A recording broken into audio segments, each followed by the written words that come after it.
Done.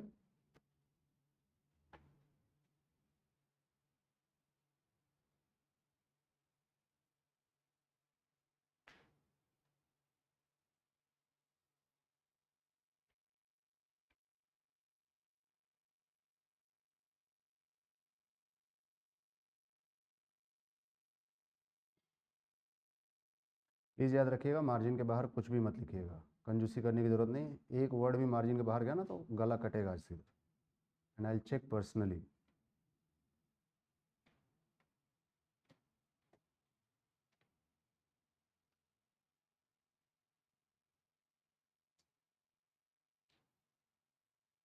Written. इतनी देर में तो यूपीएससी का एक पेपर खत्म हो गया होता है जितने में एक सवाल लिखा जा रहा है। ठीक है ना। व्हाट इज आवर अप्रोच, है ना, क्या है अप्रोच हमारी, बताया हुआ मैंने आपको। पिछला वाला जो आंसर राइटिंग सेशन हमने किया था उसमें क्या कहा था, जब भी आप क्वेश्चन को पढ़ेंगे वर्बली कभी नहीं पढ़ेंगे, you will always use a pen और अ पेंसिल, ठीक है। और पहला काम क्या करेंगे, इंपॉर्टेंट वर्ड्स को अंडरलाइन करेंगे। तो स्टेप बाय स्टेप चलते हैं, ठीक है। ये क्वेश्चन लिख लिया आपने, इसको हटा दूं मैं, जब दूसरा लिखना होगा तो फिर इस पर आ जाएंगे, राइट। लेकिन हटा दूंगा तो फिर क्वेश्चन मुझे मिलेगा कैसे, देखते हैं।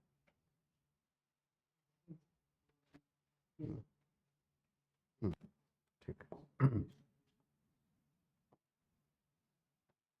सो अब क्या है, एक क्वेश्चन को बहुत अच्छे से समझते हैं, फिर दूसरा तीसरा आसान हो जाएगा हमारे लिए करना। एक बार आपको आइडिया लग गया ना कि कैसे हमें अटेम्प्ट करना है, then it would be easy for you to move forward, ठीक। तो अब करना क्या है, पहले तो आपके पास ये आंसर शीट होगी, है ना, या फिर जिसको हम क्वेश्चन कम आंसर शीट कहते हैं, QCA बुकलेट बताया था मैंने आपको लास्ट क्लास में, ठीक है। ये वाली जो है इसके मार्जिन में कुछ भी मत लिखिएगा, that is the first thing, right. यानी जो भी आपने लिखा होगा क्वेश्चन ऑलरेडी वो प्रिंटेड होगा, बट यहाँ पे आपको लिखना है ना। तो let's say you have written this question, is that clear.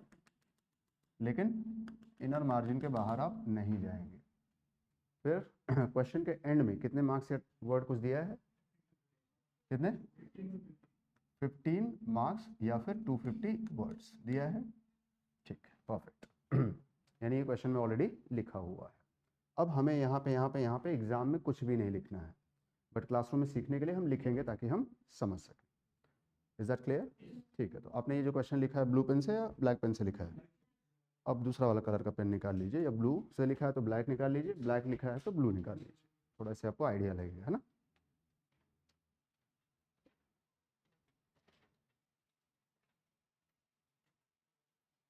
जिसके पास नहीं हो बोरो कर ले, किसी दूसरे से ले ले। मिल गया। करना क्या है, I hope you know that क्या करना है। व्हेन यू चेंज इट, आपको वो वर्ड्स जो आपको लगते हैं इंपॉर्टेंट है, मुझे नहीं, आपको, what you think is important, just underline them, ठीक। तो अगर हम क्वेश्चन पे चले तो जैसे मुझे लगता है व्हाट डिस्कस वर्ड इंपॉर्टेंट है ना, so I will underline the word discuss.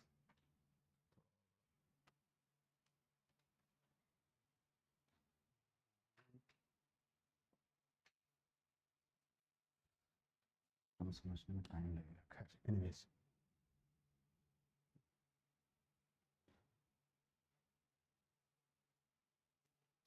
थोड़ा सा मैं इसको बड़ा करने की कोशिश कर रहा हूँ ताकि हम इसको फुल स्क्रीन पे देख सकें। मैक्सिमम हम इतना ही कर सकते हैं, ठीक।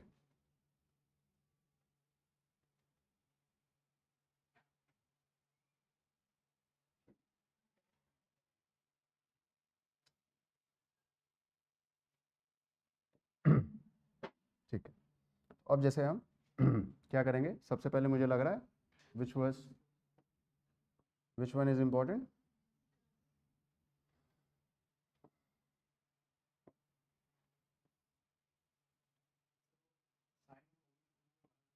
कौन सा साइन,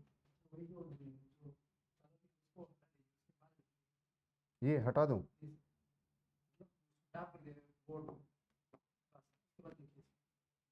ओके, ठीक है। तो पहला वर्ड मुझे क्या लगता है इंपॉर्टेंट है, discuss. Let's say we are underlining the first word discuss. अब क्या है, the major challenges faced by the constituent assembly, यानी दूसरा वर्ड मेरे लिए क्या होगा, चैलेंजेस या फिर मेजर चैलेंज। तीसरा फेस्ड बाय कॉन्स्टिट्यूंट असेंबली, ठीक है।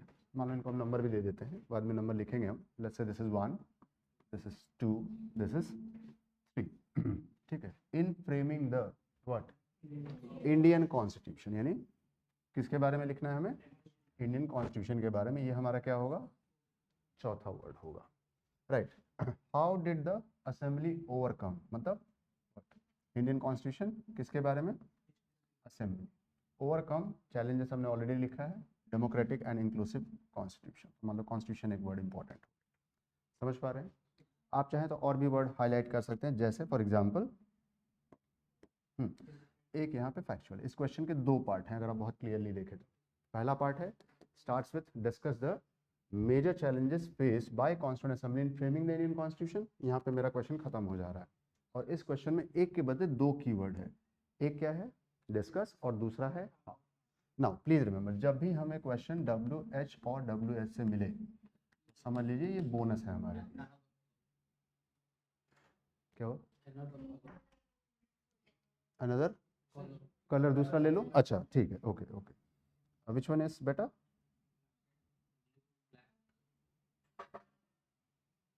ब्लू ब्लैक है ही नहीं, रेड है, रेड चलेगा, ठीक है। सो जब भी क्वेश्चन किससे हो, WH या WH कीवर्ड से, किसी भी क्वेश्चन में, चाहे वो पहला हो दूसरा हो, जहां जहां ये मिल गया ना, समझ लो आपका दिन बन गया उस दिन। क्यों, एकदम फैक्ट लिखना, कोई एनालिसिस नहीं लिखनी, जैसा है वैसे लिखना है। Who, what, when, where, why, how, अगर ये वर्ड मिले क्वेश्चन में तो समझ लीजिए तकदीर अच्छी है, उस दिन नंबर ज़्यादा मिल सकते हैं। क्यों, बिकॉज यहाँ पे क्या पूछ रहा है, how did assembly overcome these challenges. How मतलब सीधे सीधे जो हुआ वही लिखना है बस, और कुछ नहीं लिखना है, कोई एनालिसिस नहीं करनी, तो it will have a probability of getting more marks. Confusion कहाँ पे होगी, यहाँ पे होगी, क्योंकि ये डिस्कस है। तो डिस्कस वर्ड हमें समझना होगा क्या होता है। शायद पिछली क्लास में हमने एक बार जब कीवर्ड डिस्कस करे तो एटलीस्ट डिस्कस वाला वर्ड हमने डिस्कस किया था। दो लोग आर्ग्यूमेंट कर रहे हैं, डिबेट कर रहे हैं, उसका कोई एंड नहीं होगा, इंट्रोडक्शन आएगा या नहीं आएगा, ये सब बातें हम डिस्कस कर चुके हैं। तो कुल मिलाकर हमें कितने वर्ड्स अंडरलाइन करने हैं, 1 2 3 4, right. Let's say this is the 5th one and this is the 6th and then 7 words हमारे पास आ गए, ठीक। करिए underline, all of you have done that, underline that. अब चलते हैं वहां पे अपने मेन,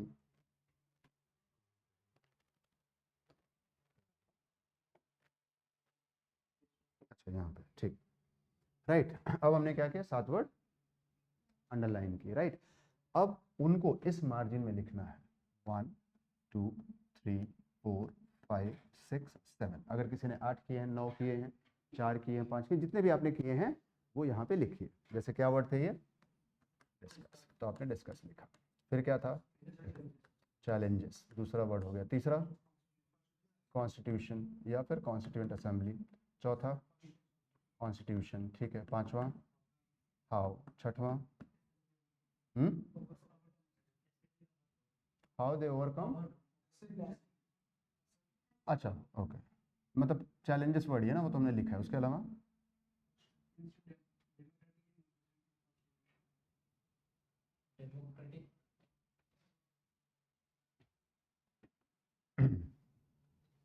डिस्कस कर लिया हमने, चैलेंजेस कर दिया, constituent assembly, Indian constitution, how overcome this challenges, overcome है ना, ठीक है। Will talk about the overcome, मतलब सोल्यूशन मांग रहे हो ना, स्टेप्स, ठीक है। सातवां अगर कुछ लिखा होगा तो ठीक है, नहीं लिखा तो भी राइट। ये हमने कहाँ लिखा, राइट हैंड साइड, लिख लीजिए, राइट इट डाउन। जो आपके पास राइट हैंड साइड मार्जिन में जगह बची है उसमें लिखिए इसको। लिख लिया आपने, यस और नो, ठीक। करना क्या है, we have to read this words upside down at least 3-4 times. कितनी बार पढ़ना है इसको, 3 से 4 बार। मुंह मत देखिए नालायकों, पढ़ो 3 से 4 बार, लाउडली पढ़ो, जोर से पढ़ो, आवाज आनी चाहिए। रीड इट,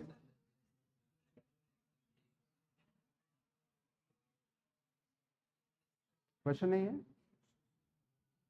मोबाइल में होगा तुम्हारा, 19 जून सारथी, निकालो। पढ़ा आपने, पढ़ते वक्त दिमाग में क्या रखना है? पढ़ते वक्त आपको दिमाग में ये रखना है, you have to understand what demand of the question. आपको डिमांड समझनी है क्वेश्चन की, या फिर डिमांड ऑफ एग्जामिनर। ये क्वेश्चन किसी न किसी ने बनाया होगा ना, किसी पर्सन ने बनाया होगा ना, वो पर्सन क्या सोचता है, क्या उसका आंसर होना चाहिए। इसको जब 3-4 बार आप पढ़ेंगे ना ऊपर से नीचे तक लगातार, तब आपको समझ में आएगा वो क्या चाहिए उसको। तो ये वर्ड्स पढ़ने से क्या समझ में आ रहा है, what actually the person want from you in his और हर आंसर। यानी अगर मैं एग्जामिनर हूं तो मुझे इस क्वेश्चन में क्या आंसर मिलेगा, तो मैं उस बच्चे को सबसे ज़्यादा मार्क्स दूँ। जैसे मैं पढ़ रहा हूँ, discuss challenges, constitution, constituent assembly, फिर how overcome and so on, या फिर how to overcome the challenges of the constitution और constituent assembly which was made by the constitution makers, I have to discuss about it. फिर ऊपर से नीचे discuss challenges, ये मुझे 4-5 बार करना है, तब तक करते रहना जब तक मैं ये ना समझ जाऊँ कि जिसने ये क्वेश्चन पूछा उसको क्या आंसर चाहिए। तो इसको पढ़ने से आपको ये समझ में आ रहा है क्या चाहिए, मोटा मोटी क्या निकल कर आ रहा है, चैलेंजेस, राइट। मुझे चैलेंजेस के बारे में 2 बात करनी। पहली, डिस्कस करना क्या क्या चैलेंजेस थे। दूसरा, उनका सोल्यूशन देना है, सजेशन देना है that what could be the way out possible. यानी मैं अगर कॉन्स्टिट्यूएंट असेंबली में होता या होती, मैं अगर उसका मेंबर होता या होती, तो मेरे सामने कौन कौन से चैलेंजेस आते और उनका सोल्यूशन मैंने कैसे कैसे दिया होता। बट मैं तो था नहीं वहाँ पे, तो मुझे एज्यूम करना पड़ेगा, राइट। और इसके लिए फिर आपका क्लासरूम प्रोग्राम काम आता है कि क्लास में जब आपको पॉलिटी पढ़ाया गया तो उस समय आपके क्लास में आपके टीचर ने ये सारी चीज़ें डिस्कस की हैं या नहीं। अगर की हैं तो आसान हो जाएगा। मान लीजिए आपने क्लासरूम प्रोग्राम नहीं किया है, खुद से पढ़ा है, तो जिस भी किताब से, बुक से, सोर्स से पढ़ा है, क्या उसमें ऐसा कुछ चैलेंजेस और सोल्यूशन मेंशन था, और था वो भी एक छोड़ दीजिए, आपको याद है कि नहीं वो इम्पोर्टेंट है। क्योंकि यहाँ पे ना आपके पास बुक होगी, ना नोट्स होंगे, ना कुछ होगा, ना टीचर होगा। यहाँ पे सिर्फ आपका दिमाग होगा, मेमोरी होगी, जो आपको याद होगा वही आप लिख पाएंगे। Is that clear? यहाँ तक समझ में आया? अब दूसरा एस्पेक्ट क्या है इसका? दूसरा एस्पेक्ट है कितने मार्क्स के लिए है। कितने मार्क्स के लिए है? 15 मार्क्स। तीसरा एस्पेक्ट क्या है, कितने वर्ड्स के लिए है? दोनों बातें मैं आपको बता चुका हूँ कि अगर 15 नंबर के लिए क्वेश्चन है तो वो 250 वर्ड्स के लिए होगा, अगर 250 वर्ड के लिए है तो वो 15 मार्क्स के लिए होगा। अच्छी बात है, यहाँ दोनों दिया हुआ है। मान लीजिए नहीं दिया होता तो एक से आप दूसरा गेस कर सकते हैं। 150 वर्ड का है तो कितने मार्क्स का है? 10 मार्क्स। 200 वर्ड्स का है तो 12.5 मार्क्स, और 15 मार्क्स का है तो 250 वर्ड्स या 250 वर्ड्स का है तो वाइस वर्सा। लेकिन एक चीज़ और बताई थी मैंने कि अगर मुझे 250 वर्ड्स लिखने हैं तो कितना टाइम है मेरे पास, या 15 मार्क का क्वेश्चन है तो कितना टाइम है? 11 मिनट्स 50 सेकेंड्स अप्रॉक्सीमेटली, 12 मिनट मान लेते हैं। यानी कुल मिलाकर हमारे पास कितना समय है? 11 मिनट्स एंड 50 सेकेंड्स, या फिर 12 minutes approximately. Is that clear? यानी 12 मिनट में मुझे कितने शब्द लिखने हैं, ये भी आपको मैंने बताया है। कम से कम 225 और ज़्यादा से ज़्यादा 275, क्यों? प्लस और माइनस 10%। इससे ना कम होना चाहिए और इससे ना ज़्यादा, क्योंकि अगर इससे कम या ज़्यादा हुआ तो ये 15 में से मुझे सीधे सीधे मिल जाएगा 0, कहानी खत्म। तो I have to stick to that word limit which is given. Word limit कितनी है? 250। कोई भी एग्जैक्ट 250 वर्ड फुल स्टॉप नहीं कर सकते, इसीलिए क्या दिया है? प्लस और माइनस। तो ये मेरी तैयारी हो गई इस क्वेश्चन को अटेम्प्ट करने की। लेकिन ये सब तैयारी जब क्लास में आप प्रैक्टिस कर लेंगे तो एग्जाम में इतनी टेंशन नहीं होगी, और ये सिर्फ हम क्लासरूम प्रोग्राम के लिए कर रहे हैं। इतना सब समझने के बाद पहला काम क्या था मेरा? The first work was nothing but to do this exercise. ये मैंने कर लिया, और इसके लिए मेरे पास ज़्यादा से ज़्यादा 1 से 1.5 मिनट का समय लगना चाहिए। यानी ये एक्सरसाइज करने में मुझे कितना टाइम लगना चाहिए? 1 to 1.5 मिनट्स। तो 12 मिनट में से 1.5 मिनट तो मेरे खत्म। अब स्टेप बाय स्टेप चीज़ों को समझिए, ठीक है। अब दूसरा काम क्या था, याद है? अपने हाथ से, विथ योर हैंड और फीस्ट, राइट, ये चारों फिंगर्स को जोड़ना है। लोअर मार्जिन या लोएस्ट मार्जिन? लोएस्ट। झापड़ मारूंगा। लोअर, ये lowest, this is the lowest one ना, this is the lower. Lower margin से कितने फिंगर्स? 4 रखो यहाँ पे और लाइन ड्रॉ करो। Do it. कर लिया? ठीक। अब इसमें क्या करना है? इसमें मुझे वो पॉइंट्स लिखने हैं जो मैं अपने आंसर में लिखूंगा। तो 250 वर्ड्स के लिए मेरे पास कितने पॉइंट होने चाहिए? 12 से 15, याद है? 150 वर्ड के लिए 5 से 8, 200 वर्ड के लिए 8 से 12 और 250 वर्ड्स के लिए 12 से 15। जब तक मेरे पास 12 से 15 पॉइंट नहीं है I will not start my answer. वो 12 से 15 पॉइंट कहाँ आएंगे, समझ पा रहे हैं?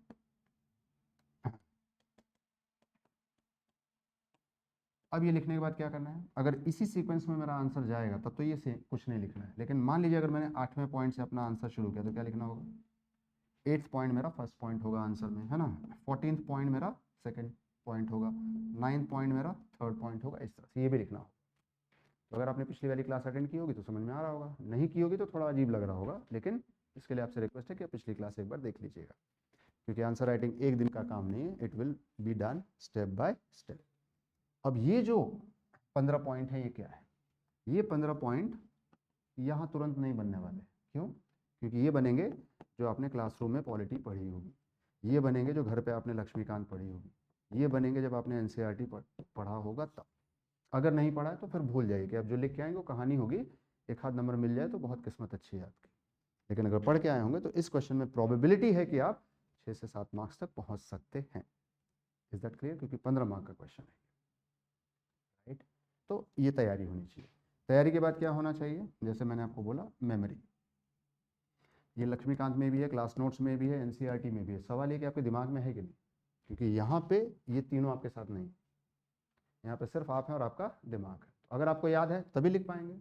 इसीलिए मैं बार बार कहता हूँ, अगर आप 2 घंटे घर पे पढ़ाई कर रहे हैं उसमें से 1.5 घंटे आप रटिए, सिर्फ एक काम कीजिए, रटिए। आप कहेंगे यूपीएससी में रटना मना है, मत रटिए, देखूंगा मैं कैसे लिखेंगे आप, तो रटना ज़रूरी है।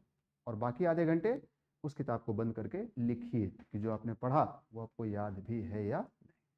तो शायद कल ही हम बात कर रहे थे कि मैं I teach you how to memorise also, आज वो भी काम कर लेंगे तो आपका एक काम हो जाएगा। कि बहुत बार चीज़ें भूल जाते हैं, लेकिन अगर वो प्रैक्टिस करते हैं तो हम जिंदगी में कभी वो चीज़ नहीं भूलेंगे। वो तरीका भी मैं आज आपको समझा दूँ। तो अभी हम एज्यूम करें कि ये 15 पॉइंट हमारे पास हैं, या नहीं 15 है तो कम से कम कितने होने चाहिए, राइट? अब सवाल है ये 12 पॉइंट कौन से, राइट? यस, ओके, इस पे आते हैं वापस। 12 पॉइंट लिखने के लिए मुझे क्या लिखना पड़ेगा, थीम्स लिखनी पड़ेंगी एटलीस्ट 12। क्या है मेरे पास 12 थीम्स, या फिर 15 थीम्स, यस और नो? तो कॉन्स्टिट्यूएंट असेंबली हमने पढ़ा, फ्रेमिंग ऑफ द कॉन्स्टिट्यूशन पढ़ा। सीधा सीधा इसका मतलब क्या है कि जब आपने मेकिंग ऑफ द कॉन्स्टिट्यूशन या फ्रेमिंग ऑफ द कॉन्स्टिट्यूशन पढ़ा था तब आपने कम से कम 15 पॉइंट नोट किए थे या नहीं? अगर किए थे तो आंसर आपके हाथ में, अगर नहीं किए थे तो फिर आप पंचवर्षीय योजना में तैयारी कीजिए, उससे किसी को कोई फर्क नहीं पड़ने वाला, क्योंकि जब तक वो पॉइंट्स नहीं होंगे तब तक आप आंसर नहीं लिख पाए। तो याद कीजिए कॉन्स्टिट्यूएंट असेंबली को, ठीक है? अपने आप 15 पॉइंट आ जाएंगे आपके पास। जैसे पहला पॉइंट क्या होगा मेरा, आई विल इंट्रोड्यूस, ओपन करूंगा मैं। अब ये इंट्रोडक्शन मेरा ओपनिंग स्टेटमेंट भी हो सकता है और इंट्रोडक्शन भी हो सकता है, किस पे डिपेंड करेगा, कीवर्ड क्या है। तो कीवर्ड क्या है, डिस्कस। और डिस्कस में आपको मैंने क्या बताया है, कभी भी इंट्रोडक्शन नहीं आएगा, क्या आएगा, दोनों में अंतर क्या है ये भी बात की थी हमने। तो ओपनिंग स्टेटमेंट वो स्टेटमेंट होता है जहाँ पे आप खुद प्रेजेंट नहीं होते, आप ये वर्ड नहीं यूज करेंगे I think, we think, you think, no, somebody thinks, third person के रिस्पेक्ट में आंसर लिखेंगे, इसको हम ओपनिंग स्टेटमेंट कहते हैं। तो पहले हम ओपनिंग स्टेटमेंट लिखेंगे, यानी डायरेक्टली कॉन्स्टिट्यूएंट असेंबली के बारे में लिखेंगे, मैं क्या सोचता हूँ ये नहीं लिखूंगा। देन दूसरा पॉइंट क्या होगा,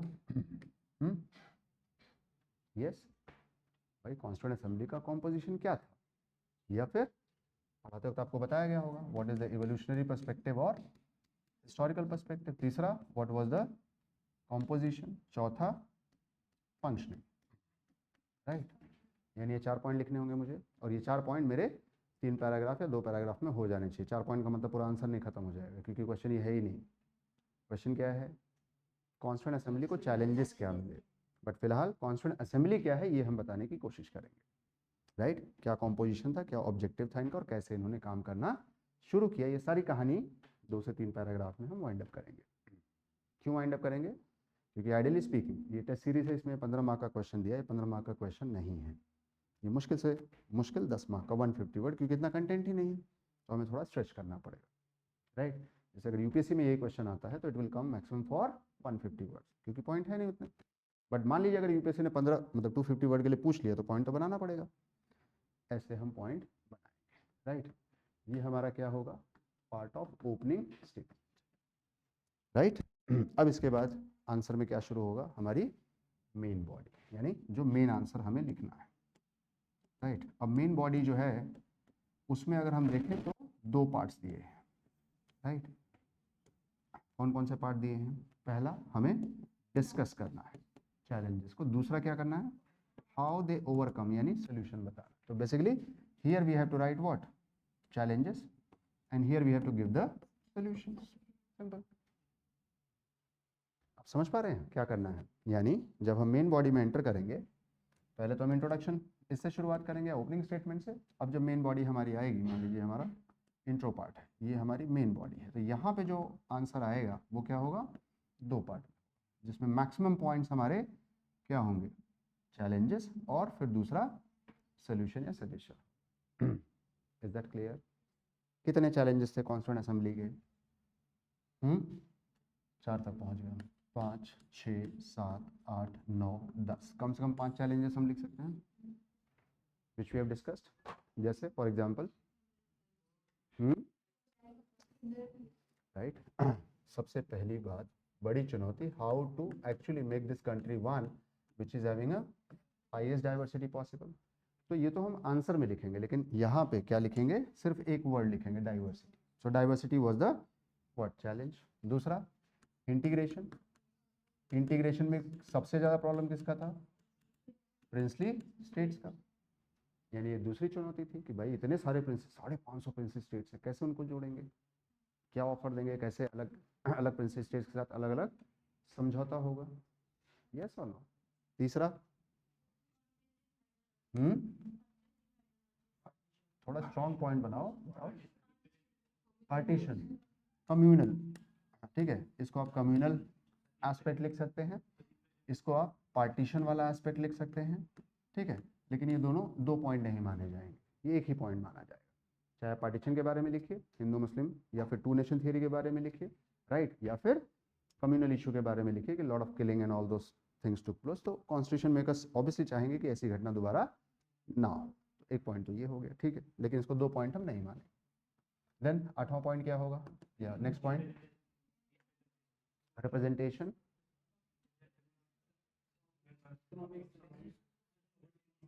poverty and unemployment, okay, socio economic inequality, ठीक है, लेकिन ये हल्के पॉइंट्स हैं। अगर मैं एग्जामिनर हूँ तो मैं बहुत खुश नहीं हूँ, मतलब ये तो सबको पता है। कुछ एडिशनल बेटर पॉइंट, या फिर अगर आपको याद हो तो reorganisation of states on what, linguistic lines, याद है। सबसे बड़ा चैलेंज तो ये था यार कि डिमांड थी कि राज्यों को भाषा के आधार पे बनाओ, और कॉन्स्टिट्यूशन मेकर्स को डर लग रहा था कि अगर भाषा के आधार पे बनाएंगे तो कल को लोग जाति के आधार पे, धर्म के आधार पे, इन सब चीज़ों पे डिमांड करेंगे, तो क्या करें इसका, यानी लिंग्विस्टिक रीऑर्गेनाइजेशन भी अपने आप में एक चैलेंज था। फिर 9वां पॉइंट,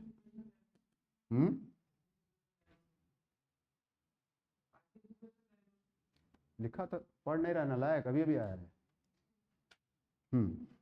डाइवर्सिटी से ही तो शुरू किया ना हमने, और क्या चैलेंज था, इलेक्शन का क्या चैलेंज था, तो अब क्रिटिसिज्म होता तब क्या लिखता, अच्छा खासा आंसर सही लिख रहा फिर उसमें गलत करके आएगा, राइट। रिप्रेजेंटेटिव बॉडी या सॉवरेन बॉडी, इंडिपेंडेंट बॉडी, ये क्रिटिसिज्म है। क्वेश्चन क्या पूछ रहा है, कहीं वर्ड लिखा है क्रिटिसिज्म, क्या लिखा है, फोकस ऑन चैलेंज। ऐसा नहीं कि जो आता है सब लिख के आओ, गलत हो जाएगा आंसर, राइट। जो पूछ रहा है बस वही लिखो। चैलेंज में और क्या दिख रहा है, क्या चैलेंज होगा, सॉरी, टाइम कंज्यूमिंग, नहीं ऐसा कोई चैलेंज नहीं था उनके पास, क्योंकि उनको कोई बंधन नहीं दिया था हमने कि आप इतने टाइम में कंप्लीट कीजिए। सोचो, इतनी देर सोचोगे तो 12 मिनट खत्म हो जाएगा, ये पूरा सोचने के लिए 1.5 मिनट है बस।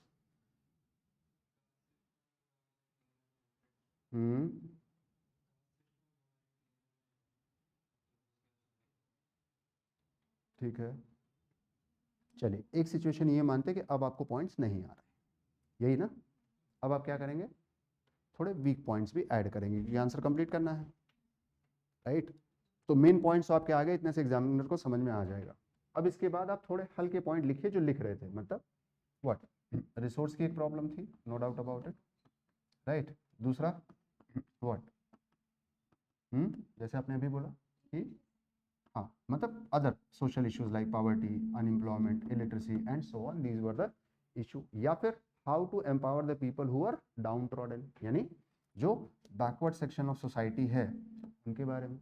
फिर how to manage the centre state relation, whether India would be a federation और अ यूनियन और अ कॉन्फेडरेशन, ये सभी तो पॉइंट है ना, क्या बनाए हम भारत, ये भी उनके सामने चुनौती थी ना कि नया भारत कैसा हो, स्टेट किस तरह का हो, लोगों को जो राइट्स और ड्यूटीज दी जाएं वो कैसी हो, ठीक है। अगर एबनॉर्मल सिचुएशंस आती है, इमरजेंसी, तो उसमें हम किस तरह से बिहेव करें, ये सारा भी तो रहा होगा। लेकिन ये कब लिखना है, जब मेन पॉइंट्स खत्म हो जाए, राइट। शुरू में इन पॉइंट्स को मत लिखिए, शुरू में इनको लिखिए, ये ज़्यादा स्ट्रॉन्ग पॉइंट्स है, राइट। उसके बाद थोड़े वीक पॉइंट्स आप लिख सकते हैं ताकि आप कम से कम 5 से 6 पॉइंट चैलेंजेस में लिख सकते। Is that clear? हाँ बोलिए।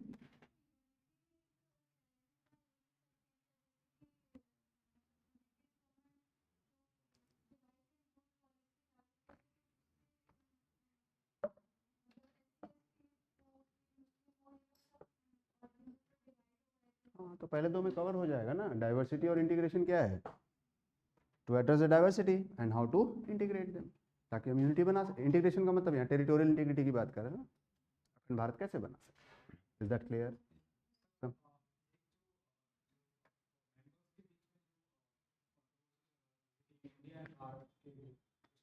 कंसेंसस, कंसेंसस के थ्रू, क्योंकि कोई भी प्रोविजन बिना कंसेंसस के पास नहीं हुआ था। आज क्या करते हैं, मेजॉरिटी के थ्रू करते हैं, 50% प्लस वन। उस टाइम क्या किया गया था, 100%।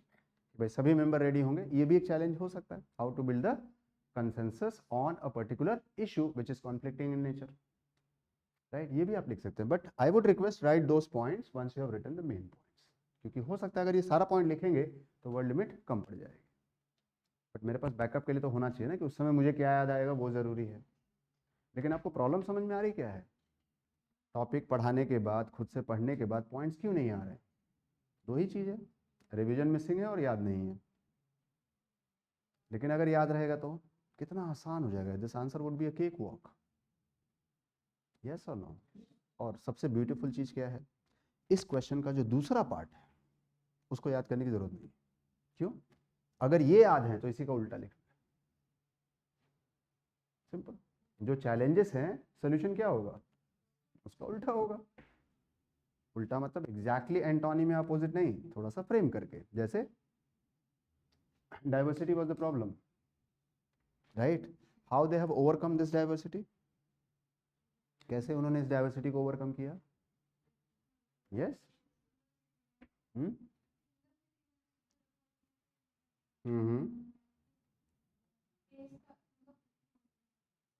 ठीक, मैं आपको एक्सप्लेन करता हूँ, फिर एक समझा देता हूँ तो दूसरे क्वेश्चन से आप थोड़ा उस पोजीशन में आ जाएंगे, है ना।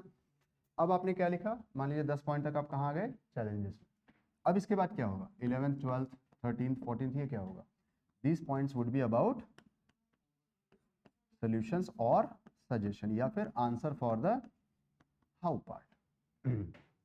और लास्ट में क्या लिखना होगा, क्लोजिंग रिमार्क, राइट, कंक्लूजन जिसे हम कहते हैं। तो आखिरी पॉइंट मेरा क्या हो जाएगा, कंक्लूजन। अब अगर मेरे पास 5-7 पॉइंट है चैलेंजेस में, तो उतने ही पॉइंट मेरे पास कहाँ पे आ जाएंगे, सोल्यूशन में, क्योंकि पूरे सोल्यूशन लिखने पड़ेंगे जितने प्रॉब्लम मैंने बताए हैं, राइट। यही मेरे आंसर का मेन बॉडी हो।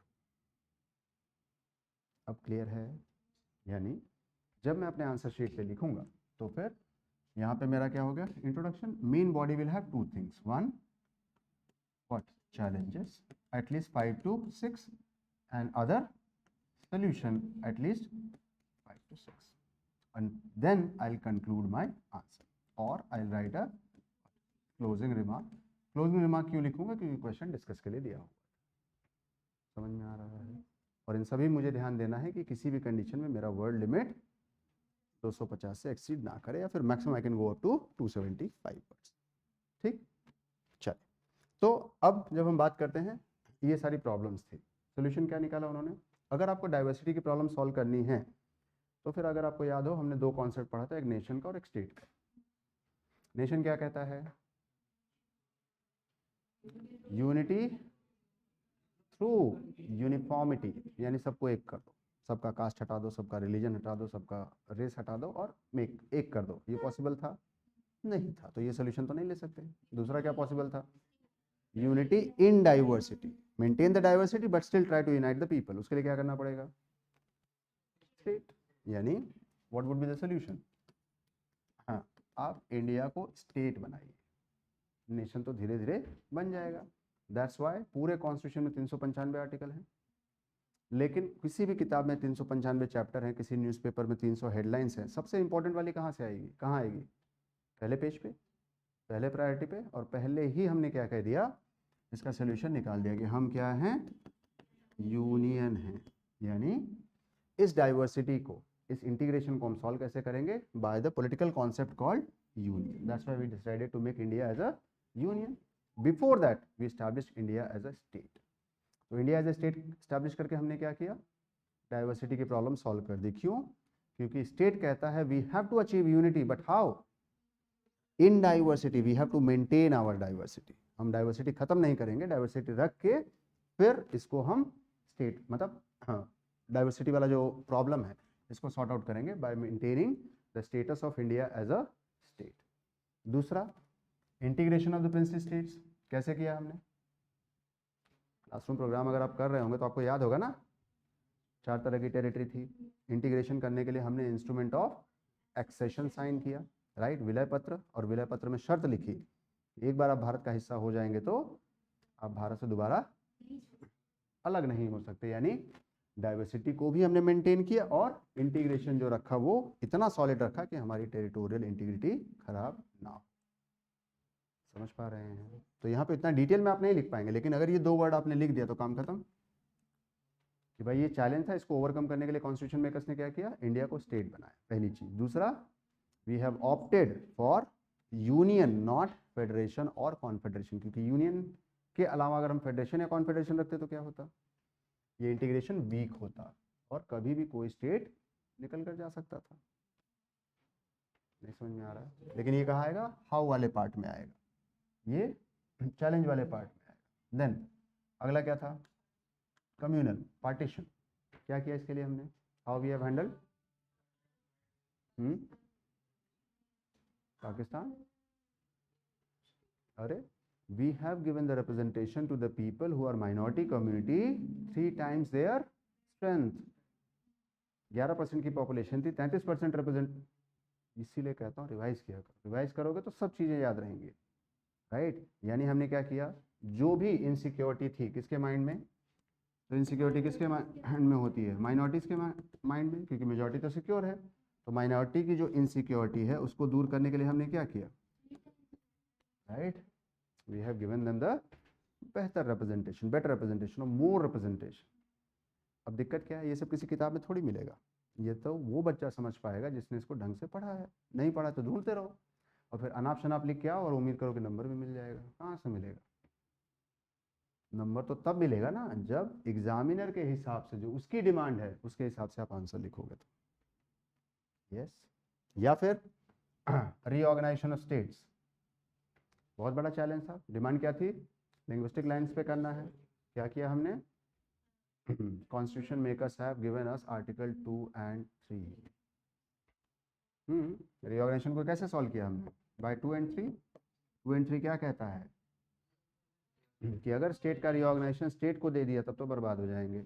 रीऑर्गेनाइजेशन की पावर ही नहीं दी उनको। पावर किसके पास रखी? यूनियन के पास, विथ और विदाउट कंसेंट ऑफ स्टेट्स। और ये कहाँ पता चलता है हमें? पूरा एक चैप्टर बना दिया हमने रीऑर्गेनाइजेशन ऑफ स्टेट्स पे कि आज नहीं, आज से अगर 100 साल बाद भी प्रॉब्लम आई उसका सोल्यूशन इस आर्टिकल में मिल जाएगा। तो ये चैलेंज था। रीऑर्गेनाइजेशन उस टाइम भी था, आज भी है, फ्यूचर में भी रहेगा। बट ये हरदम चैलेंज हैंडल कैसे हो जाएगा? एक सिंपल आर्टिकल से जिसका नाम है provisions related with reorganisation, which is given in article 2 and 3। और अच्छी बात क्या है, वैसे कॉन्स्टिट्यूशन को अमेंड करने के लिए व्हाट 368 चाहिए। ये सिंपल मेजॉरिटी 50% + 1 से अमेंड हो जाएगा, चेंज हो जाएगा। तो फ्लेक्सिबल भी रखा हमने ताकि वो रिजिडिटी ना आए। तो सोल्यूशन ही निकाला ना।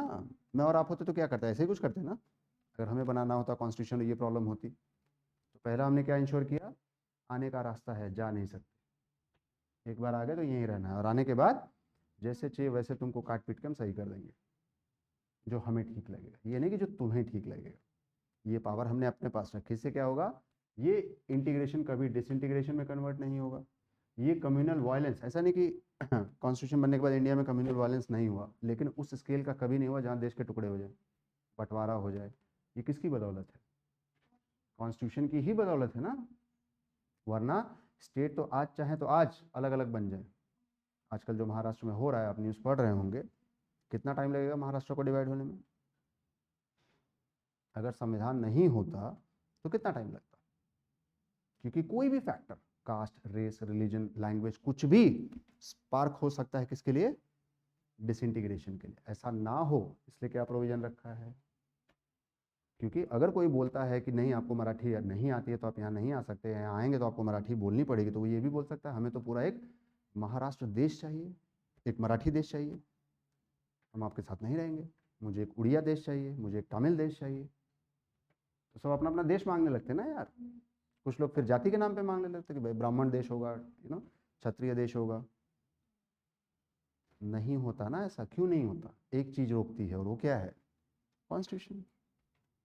जो व्यक्ति वहां जा रहा है वो क्या बोल रहा है, मेरा संविधान मुझे अधिकार देता है, आर्टिकल 19 मुझे राइट देता है कि मैं कहीं भी रह सकता हूँ, कोई भी काम कर सकता हूँ, कोई भी भाषा बोल सकता हूँ, जो 22 भाषाएं हैं उसमें से।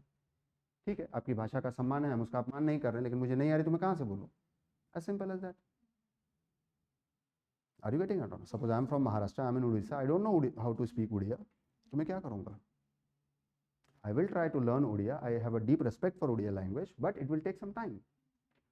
I do not have an intention of disrespecting Odia language, but certainly there should not be a compulsion that if I don't know Odia, I can't come in Odisha. If I don't know Kannada, I can't go to Karnataka. If I don't know Marathi, I can't go to Maharashtra. ऐसा तो नहीं चलेगा ना यार, क्योंकि ऐसे होगा तो फिर हर जगह ही होगा, भाई ठीक है यूपी बिहार आना तो भोजपुरी बोलो, नहीं भोजपुरी आएगी तो मत बोलो, मत आओ। पंजाब में जाना तो पंजाबी बोलो, गुजरात में जाना तो गुजराती, तो ये तो फिर एक अलग ही कहानी शुरू हो जाएगी ना। तो ऐसा नहीं कि कॉन्स्टिट्यूशन के बाद ऐसा इंसिडेंट नहीं हो सकता, इंसिडेंट हो सकता है, लेकिन सबसे अच्छी बात क्या है, इतने विजनरी थे ना वो, उन्होंने कॉन्स्टिट्यूशन 1950 के लिए नहीं बनाया था, 19,500 ईस्वी में भी हम चले जाएंगे ना, 19,500 let's say for example AD, then also this book will give the solution for this problem. इतना बड़ा विजन था, तो चैलेंज तो था, लेकिन उन्होंने उसको हैंडल भी बहुत ब्यूटीफुली अच्छे तरीके से किया, राइट। उसी तरह अगर जो बाकी चीज़ों की बात करें, रिसोर्सेज की या फिर और जो इश्यूज हैं, ये तो तब लिखेंगे जब हमारे पास उतनी वर्ड लिमिट होगी, लेकिन क्या लिखेंगे, अगर हमारे पास रिसोर्सेज नहीं थे तो हमने क्या किया, हमने ऑप्टिमम यूटिलाइजेशन किया रिसोर्सेज का। कैसे, दो तरह के राइट्स दे दिए, एक वो राइट दिए जिसको हम फंडामेंटल राइट कहते हैं, जिसको तुरंत पूरा कर सकते हैं based upon availability of the resources, लेकिन जो हमारे पास रिसोर्सेस नहीं होने की वजह से जो राइट हम नहीं दे पा रहे थे वो भी हमने दिया, लेकिन किसमें, डीपीएस में। तो ये सोल्यूशन ही तो है। आर यू गेटिंग इट और नॉट? बट वहाँ तक आपका आंसर शायद पहुँचेगा नहीं, क्योंकि फिर वर्ड लिमिट की प्रॉब्लम हो जाएगी, बट अगर पहुँच जाता है तो you must what, right. Centre state relation क्या प्रॉब्लम है, what is the problem in centre state relation, आज भी है तब भी थी, राइट, कि भाई केंद्र में अगर एक ही पार्टी है, राज्य में एक ही पार्टी, तो सब ठीक है, लेकिन अगर दो अलग अलग पार्टियां रूल कर रही हैं तो तमाम प्रॉब्लम होंगी, लेजिस्लेटिव प्रॉब्लम होगी, फाइनेंशियल प्रॉब्लम होगी, एग्जीक्यूटिव प्रॉब्लम होगी। इसको सुधारने के लिए क्या किया, पूरा दो पार्ट कॉन्स्टिट्यूशन में दिया हुआ है, 11 and 12, which talks about what, centre state relation, और तीनों डोमेन में, लेजिस्लेटिव डोमेन में भी, एग्जीक्यूटिव डोमेन में भी, और फाइनेंशियल डोमेन में भी।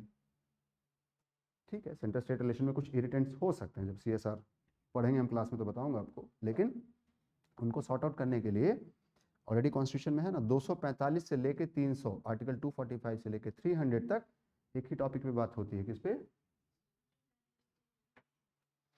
फेडरेशन बनाए, यूनियन बनाया, कॉन्फेडरेशन बनाए, कितनी माथापच्ची की थी इसका डिफरेंस समझने के लिए, और फाइनली हमने क्या बनाया, यूनियन। क्यों यूनियन बनाया, ताकि ये सारे चैलेंजेस हम आराम से हैंडल कर सकें। अगर हम फेडरेशन बनाते तो कब के 600 देश हो चुके होते, नहीं हुए, इसका मतलब क्या है, राइट। चैलेंज था लेकिन सोल्यूशन भी था कि नहीं होंगे। अब समझ में आ रहा है? तो at least in your answer you must write 5 challenges minimum and 5 solution। अगर आपको मेजर चैलेंजेस पता है, याद है, उस समय लिख दीजिए, नहीं है थोड़े बहुत छोटे मोटे चैलेंज भी लिखेंगे तो चलेगा, कुछ नहीं लिखने से अच्छा कुछ लिख दीजिए और उसका सोल्यूशन कोशिश कीजिए, पहले जो मेन चैलेंजेस हैं उनको लिखिए और मेन चैलेंजेस के जो सोल्यूशन है उनको लिखिए। समझ पा रहे हैं, राइट? इसके बाद आप अपना आंसर व्हाट क्लोज कीजिए। क्लोजिंग आर्गुमेंट क्या होगा? चूंकि ये कीवर्ड डिस्कस है तो फिर कंक्लूजन तो नहीं आएगा, तो क्लोजिंग क्या लिखेंगे? देखो नालायकों, क्लास में लिखवाया भी था क्लोजिंग रिमार्क इसका। हाँ जोर से बोलो, से इट लाउडली, बोल, सही बोल रही थी, हाँ ठीक है। डिस्पाइट ऑल द चैलेंजेस, कैसे क्लोज करना है? डिस्पाइट ऑल द चैलेंज, जितने भी चैलेंजेस थे, our constitution makers were by and large, 100% तो कुछ भी नहीं होता है, by and large they were what able to handle the challenges successfully.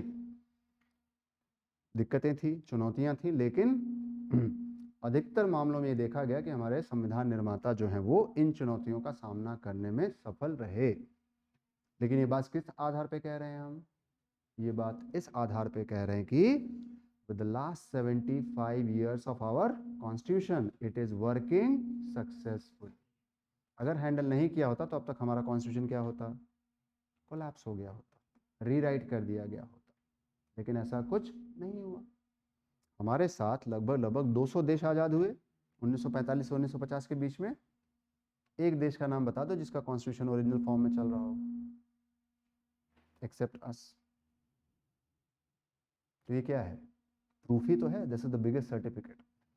महानता संविधान बनाने में नहीं है, महानता वो संविधान चलेगा कि नहीं इसमें है। जब हम बना रहे तब लोगों ने क्या कहा? It will not survive for more than 10 years. और जिन लोगों ने कहा उनका अपना संविधान नहीं है, मतलब रिटन कॉन्स्टिट्यूशन नहीं। तो चल रहा है ना हमारा, क्यों चल रहा है?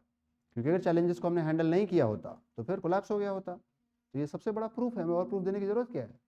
द बिगेस्ट प्रूफ और certificate is what? Successful working of Indian constitution for last 75 years और last 7 decades। It implies that our constitution makers had handled the challenges more or less successfully। अब ये आंसर लिखेंगे तो आपको कितने number मिलेंगे, और जो आंसर आप लिखे होंगे उसमें कितने मिलेंगे, दोनों में डिफरेंस देख लीजिएगा। समझ में आ रहा अप्रोच क्या रखनी है? ठीक, तो दूसरा काम क्या करना था? लाइन बनानी थी और यहाँ पे ये पॉइंट्स लिखने थे। और ये काम करने में भी आपको कितना टाइम मिलेगा? 1 से लेके 3 मिनट तक। तो आपके 1.5 से मतलब 1.5 से 3 मिनट्स तक। ऑलरेडी आपका 1 या 1.5 मिनट यहाँ जा चुका है, मतलब कितना चले गया? लगभग आपके हाथ में अब 7 या 8 मिनट बचे हैं। और 7-8 मिनट में कितना वर्ड लिखना है आपको? 225 से 250। लेकिन अगर बिना इसके लिखेंगे तो अच्छा लिखने के बाद भी नंबर वही रहने वाला है जो आप सोच सकते हैं, 1 या 2। बट ये करके अगर आप लिखते हैं तो क्या होगा?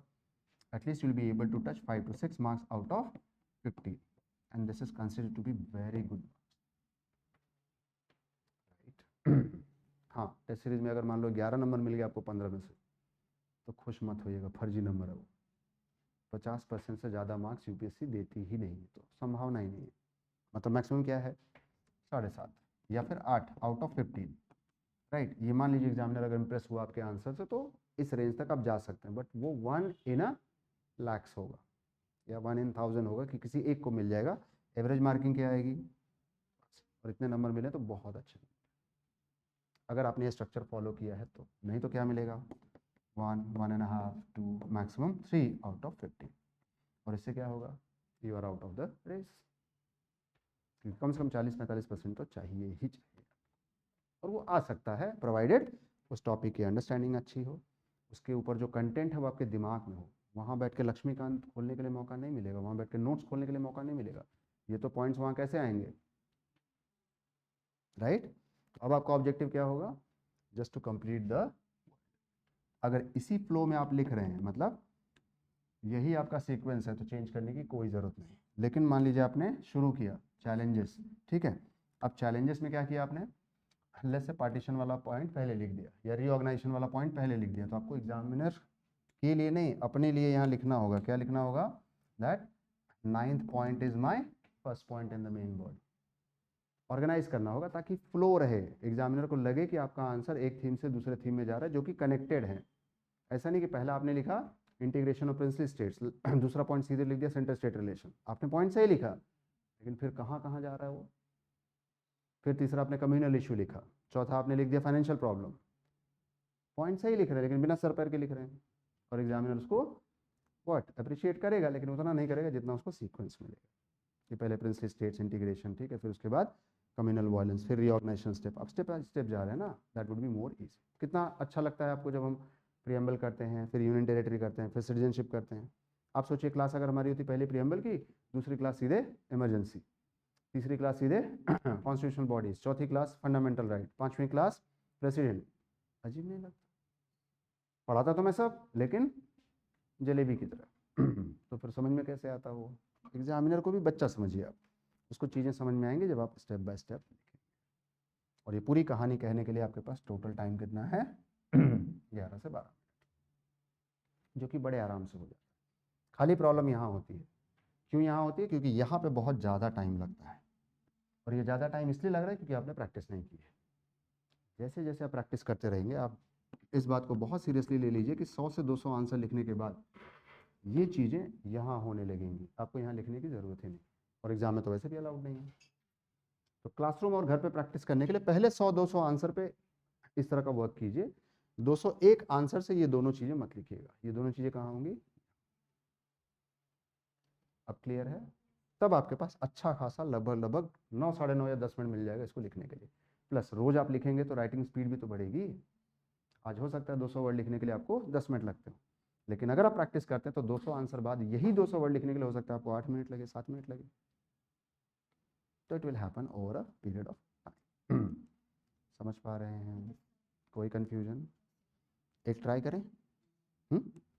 सो let's take up the another question. दूसरा क्वेश्चन क्या है?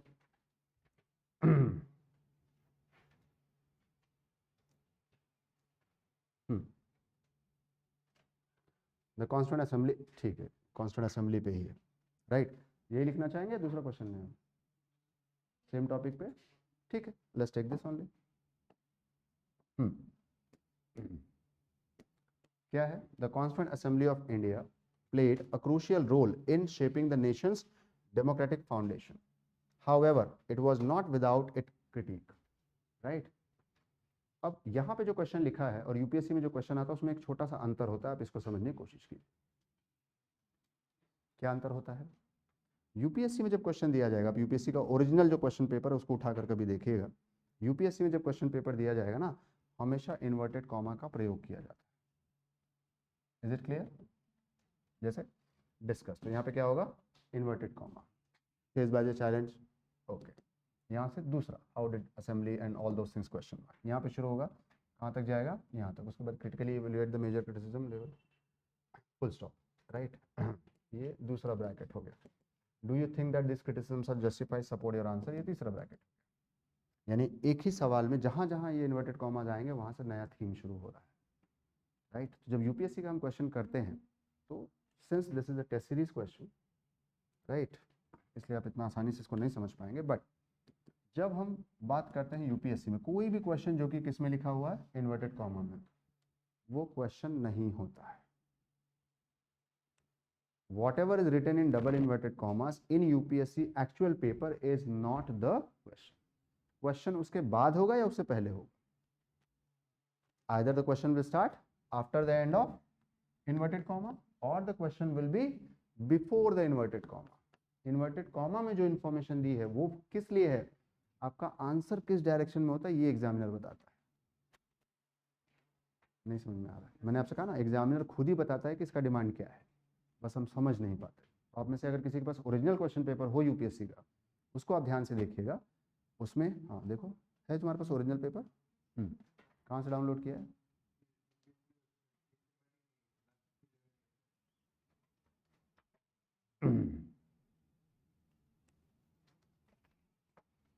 ऐसा कुछ दिखता है यूपीएससी का, देखा होगा आपने, ठीक है। अब इसमें हम क्वेश्चंस कोई भी ले लेते हैं, राइट? जैसे फॉर एग्जांपल, लेकिन आपने पता नहीं पढ़ा है कि नहीं टॉपिक, मुझे नहीं पता, कुछ ऐसा ढूंढते हैं जो आपने पढ़ा है। Starting from the basic structure doctrine, the judiciary has played a highly proactive role in ensuring that India develops into a thriving democracy. Statement है, कहीं क्वेश्चन दिख रहा है इसमें? क्या बता रहा है ये? संदेश दे रहा है, इंफॉर्मेशन दे रहा है, क्या दे रहा है? Starting from inventing the basic structure doctrine, ये कॉमा में लिखा हुआ है, the judiciary has played a highly proactive role in ensuring that India develops into a thriving democracy. क्या सवाल है ये? ये कोई सवाल है? ये तो सूचना है। क्या सूचना है? कि भाई जुडिशरी ने किस तरह से बेसिक स्ट्रक्चर डॉक्ट्रिन की शुरुआत की। ठीक है, उसके बाद क्या पूछा? In the light of the statement, इसका मतलब क्या हुआ? इस स्टेटमेंट के बिहाफ पे या फिर इस स्टेटमेंट को ध्यान में रखते हुए evaluate the role played by judicial activism in achieving the ideals of democracy. इस पूरे क्वेश्चन में क्वेश्चन कहाँ है? evaluate role played by judicial activism in promoting or achieving the ideals of democracy. ये क्वेश्चन है, लेकिन ऊपर वाला लाइन क्या था? वो डायरेक्शन था। वो आपको बता रहे हैं कि इस दिशा में लिखिए। नहीं समझ पा रहे हैं? यस, नहीं समझ पा रहे हैं? अरे यहाँ पे जो लिखा है वो क्या लिखा है? ये लिखा है starting from inventing, the question written is starting from inventing what? The doctrine of basic structure, यही लिखा है ना? Judiciary has played a highly proactive role, so starting from the invention of basic structure, judiciary has played what? An active or inventing role in what? Developing India into a thriving democracy. So developing India into what? A democracy. यही है ना? This is what is written. इसमें question कहाँ है? ये तो statement हो गया ना। अब क्या पूछ रहा है? आगे कंटिन्यू क्या कर रहा है? ये कह रहा है evaluate, right, the what? Role of judiciary played through what? Judicial activism in what? In achieving the ideals of democracy. अब आपसे पूछा जाए इसमें सवाल कौन सा है? ऊपर वाला है नीचे वाला? नीचे वाला। लेकिन ऊपर वाला क्या है? डायरेक्शन है, गाइडलाइंस है कि इस चीज को ध्यान में रखते हुए इसको इवैल्यूएट कीजिए, यही ना? तो मुझे आंसर किसका लिखना है? इसका? नो। और मोस्टली हम क्या करते हैं, बेसिक स्ट्रक्चर दिख गया तो पूरा आंसर इसी पे लिख देंगे, और ये भूल गए कि पूछा क्या है। एक्चुअली क्वेश्चन बेसिक स्ट्रक्चर का है ही नहीं, it is about judicial activism. नहीं पल्ले पड़ रहा है? ठीक, अभी आपकी शुरुआत है, थोड़ा टाइम लगेगा, बट ट्रस्ट में एक बार ये गेम खेलना सीख गए ना, इतना मजा आएगा ना, तो पढ़ने के एक अलग लेवल पे आप चले जाएंगे, और लिखने के भी। शुरू में दिक्कत होगी, no doubt about it, but एक बार आप समझ गए ना, you will play with the question answer like anything. जैसे हम चेस खेलते हैं, कैरम खेलते हैं ना, लूडो खेलते हैं, वैसा लगेगा ये। बस शुरुआत में साइकिल चलाना सीख रहे हैं, एक बार, दो बार, 4 बार, 20 बार, 25 बार गिरेंगे, टूटेंगे फूटेंगे, हाथ पैर टूटेगा, डरिए मत, खड़े हो जाइए वापस, फिर ट्राई कीजिए। लेकिन जिस दिन साइकिल चलाना सीख लिया आपने, उस दिन साइकिल चलाने का जो मज़ा आएगा ना, ये सब दर्द भूल जाएंगे। स्विमिंग करते वक्त कई बार ऐसा मर जाऊंगा, डूब जाऊंगा, ये हो, लेकिन जिस दिन स्विमिंग सीख लिया, उस दिन फिर कुआं हो, तालाब हो, नदी हो, नहर हो, नाला हो, समुद्र हो, कोई दिक्कत नहीं है। बस डर वहीं तक है जब तक आ नहीं रहा। Is that clear? समझ पा रहे हैं? सीख जाएंगे, टेंशन मत लीजिए, हम हैं ना साथ में, we will make it happen. साथ मिलकर हम कर लेंगे इसको, बस टूटिएगा मत, झुकिएगा मत, छोड़िएगा मत, क्योंकि वो कर दिया तो फिर ये कुछ नहीं समझ में आना। और दूसरा आपके पास चॉइस भी नहीं है, अगर आपको एग्जाम पास करना है तो ये सीखना होगा। लेकिन देखते हैं क्या ये बाकी क्वेश्चंस पे लागू होता है। फॉर एग्जांपल दूसरा क्वेश्चन क्या है?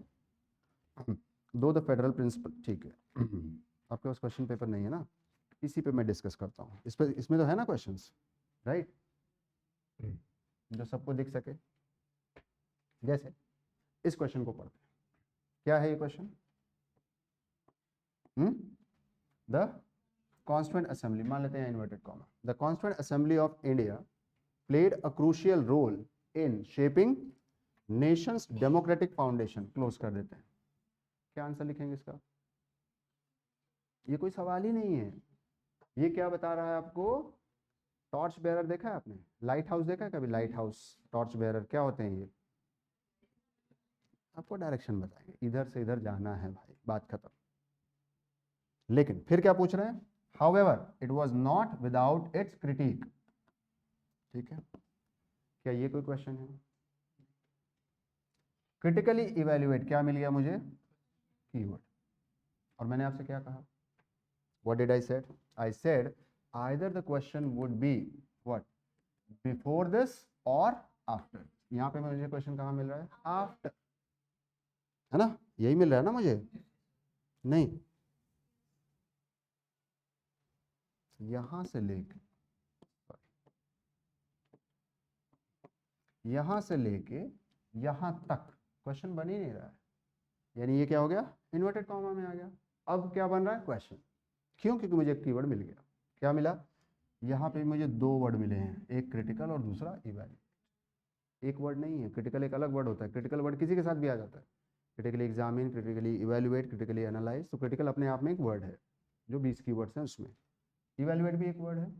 What? The major criticism of constituent assembly which was level against them, या फिर ऑफ द कॉन्स्टिट्यूएंट असेंबली। लेकिन फिर मुझे दोबारा एक कीवर्ड मिल रहा है, वो क्या है? राइट, यानी एक कीवर्ड मेरा यहाँ पे खत्म कर रहा है क्वेश्चन। दूसरा पूछ रहा है do you think these criticisms were what?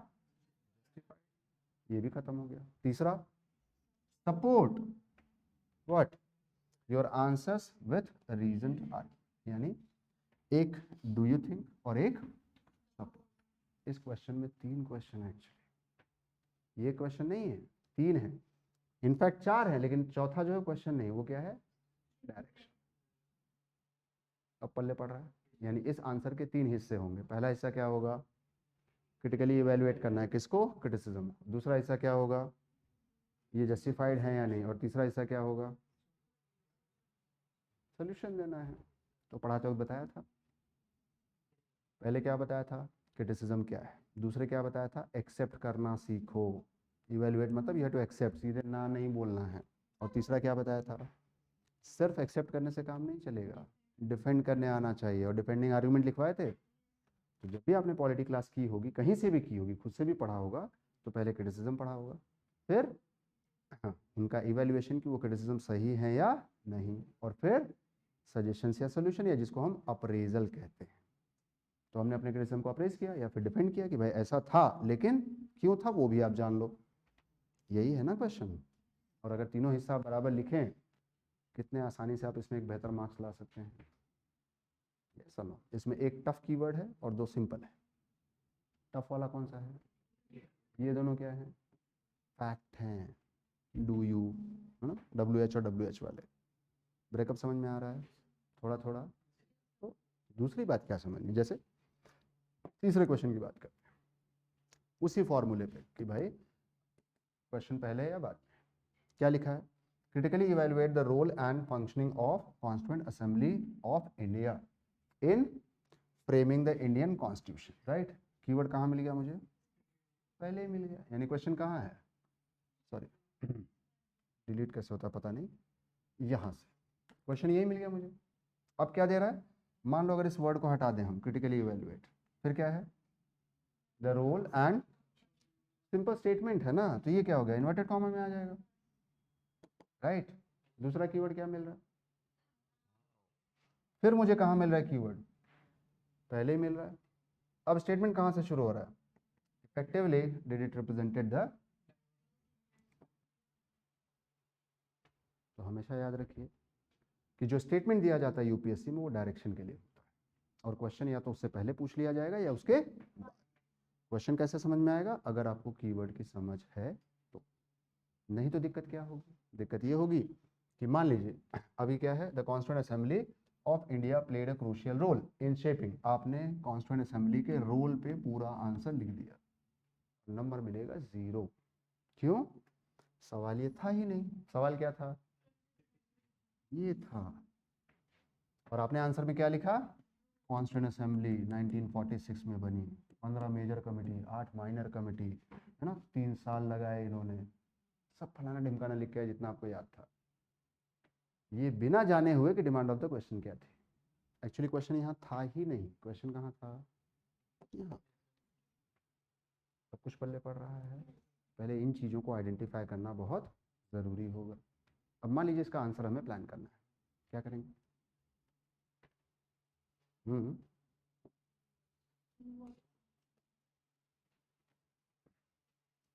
ये हमारी आंसर शीट हो गई, राइट? यस और नो? वही प्रोसेस फिर करना होगा। ये क्वेश्चन हो गया, तो पहले क्या करना है? कितने मार्क्स के लिए है ये भी? शायद 15 के लिए है ना? ठीक। अब the first thing what we have to do, underline the keywords. करो।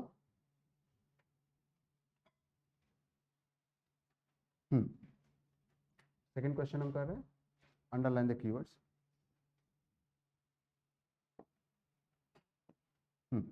क्या क्या कीवर्ड्स दिख रहा है इसमें? सबसे पहला कीवर्ड कॉन्स्टिट्यूएंट, ठीक, ऑफ पाकिस्तान कॉन्स्टिट्यूशन, नहीं ना, इंडियन कॉन्स्टिट्यूशन, मतलब हमारे बारे में। आप लिख भी सकते हैं, नहीं भी जरूरत है इसकी, नहीं भी लिखेंगे तो कोई दिक्कत। In shaping the nation's democratic foundation, ठीक। However it was not without its, दूसरा कीवर्ड क्या मिल गया? तीसरा, चौथा क्रिटिसिज्म। ऑलरेडी लिखा हुआ है तो दो बार लिखने की जरूरत नहीं है। Level against the constituent assembly, ये भी लिखा हुआ तो दोबारा लिखने की जरूरत नहीं है। Do you think these criticisms were what? चौथा, देन पांचवा, हाँ ठीक। If you want you can write, but this is not very important, लेकिन लिख सकते क्योंकि बाय डिफॉल्ट है। तो कितने वर्ड्स हो गए? लिखो, राइट इट डाउन।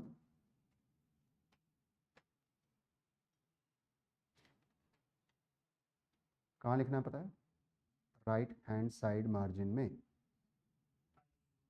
5 हो गए, ठीक है, तो 5 हो गए, 6 हो गए, what ever it may B, लिख दिया आपने। अब क्या करना है?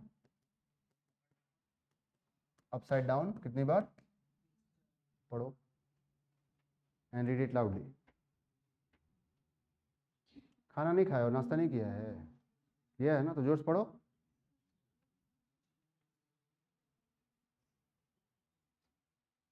डिमांड समझ में आ रही है? क्या डिमांड है?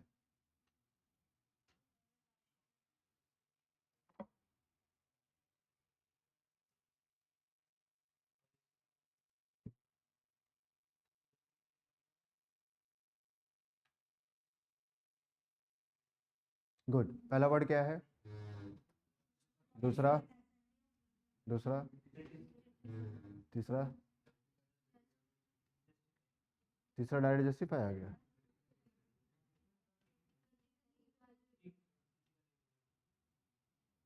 राइट, यानी सबसे इंपॉर्टेंट वर्ड इसमें कौन सा है? क्योंकि उसी का मतलब नहीं पता है, बाकी सब पता है। तो पहले क्या समझना होगा? इवैल्यूएट क्या होता है और फिर क्रिटिकल क्या होता है, क्योंकि ये दो कीवर्ड्स है ना। तो आएंगे इस पेज पे, जैसे हमने डिस्कस समझा था ना, वैसे ही जब हम किसी चीज़ को इवैल्यूएट करते हैं इसका मतलब क्या होता है, राइट?